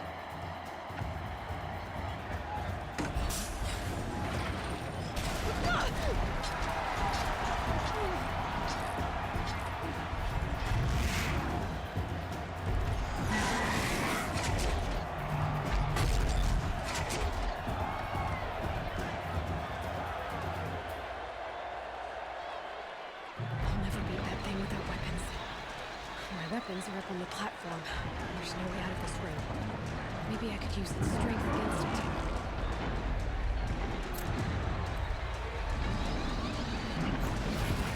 That pillar's weak. Another hit, and that pillar will come down.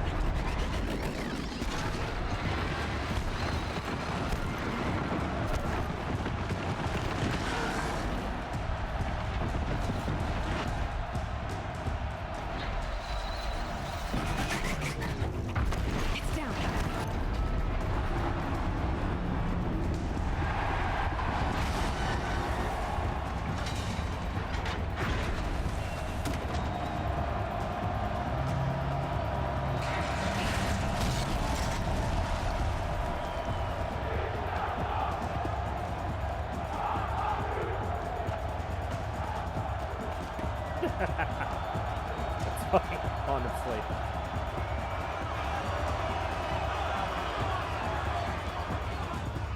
Hey! Guess who got our weapons back? Now you're just a big dumb target. Come and get it! Those components on the sides of its head. They've got something to do with these lift attacks.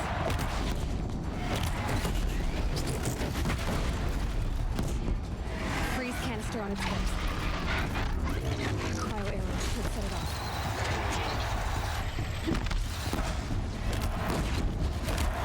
That canister on its belly looks important.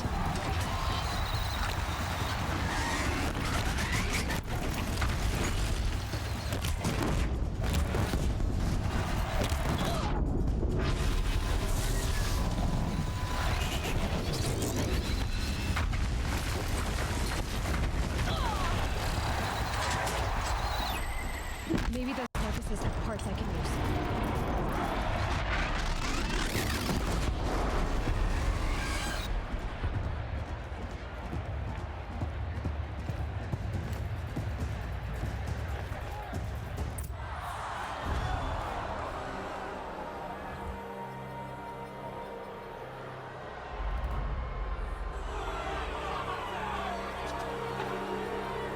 Silence!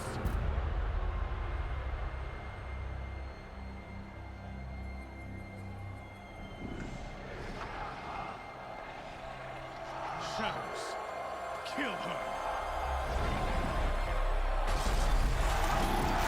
I can do this.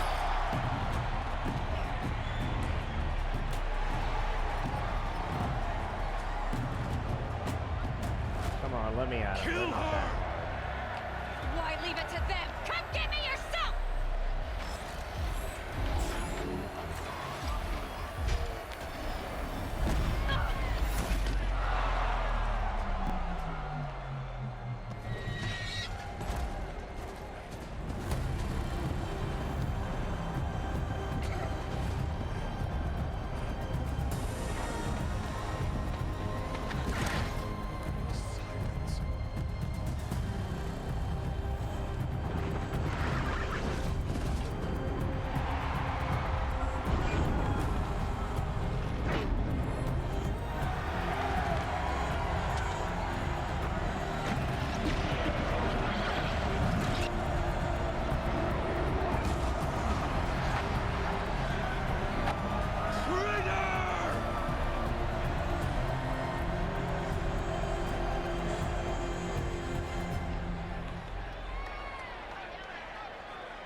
Alrighty. So you're here. Really here. You risked your life. Of course I did. If you'd been killed, the Nora's Sacred Mountain would never have given up its secrets. Too bad you wasted your time then. Helis destroyed my focus. And the Alpha Registry with it. Not at all. The whole time I've been monitoring your focus, I've duplicated every data file you scanned. Installing that data to a new focus was trivially easy. Happy birthday, Isaac. Daddy sure does love his little big man. You're really good at making it impossible to like you, Silence. But I guess I need this. It's time to see where you were born. Maybe you'll even learn why. Yeah. Meet the machine that birthed me into this world. Isn't that how you put it?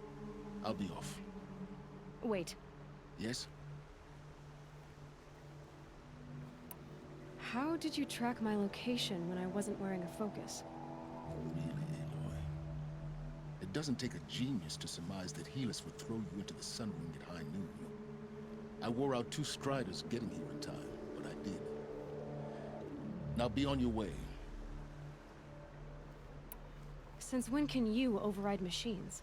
Ever since you discovered the technique. I had to destroy a corruptor to obtain the necessary parts, of course. But your example showed me how to do that as well. Yet another benefit of monitoring your activities through your focus. Truth be told, the underlying logic of the technique isn't so different from rites practiced by Banuk shamans.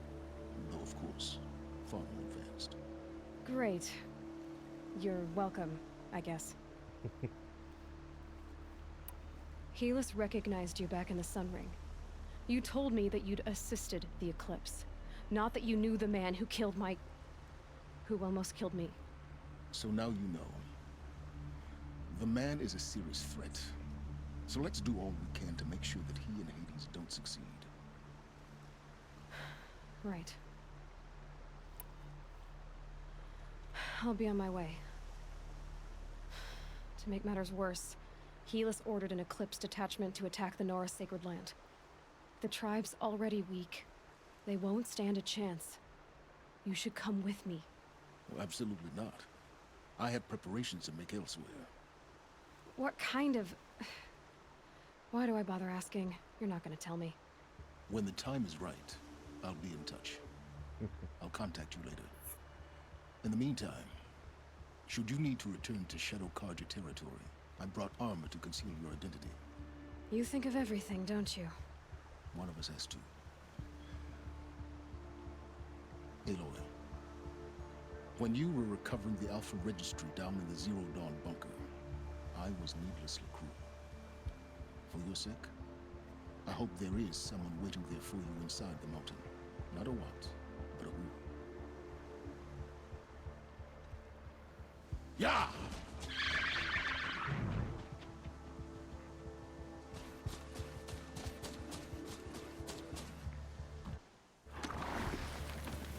Alrighty. What is this armor that you gave me? A Shadow Stalwart. Still wear against blinding. Do I have a new costume available because of this? Possibly. Okay. So... Calm out. Yeah. Holy shit.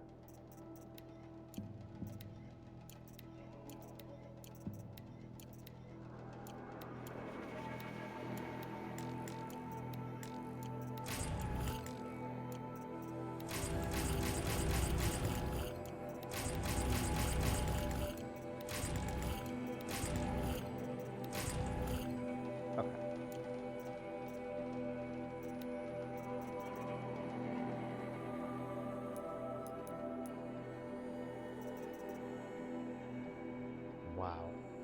Not a lot of completion, honestly. Terror of the Sun. Go to all of it. Heart of the Nora. Okay.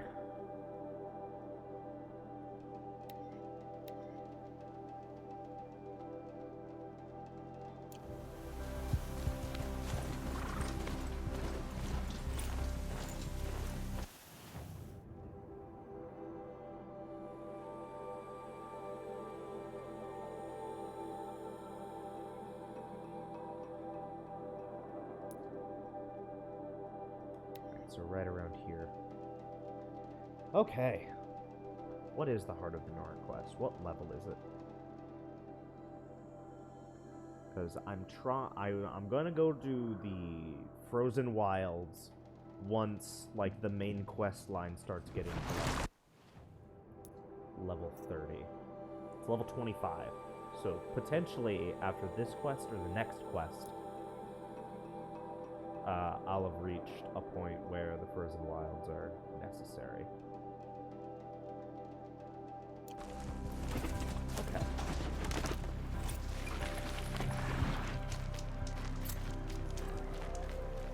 But for right now, we're going to manually save. And I'm going to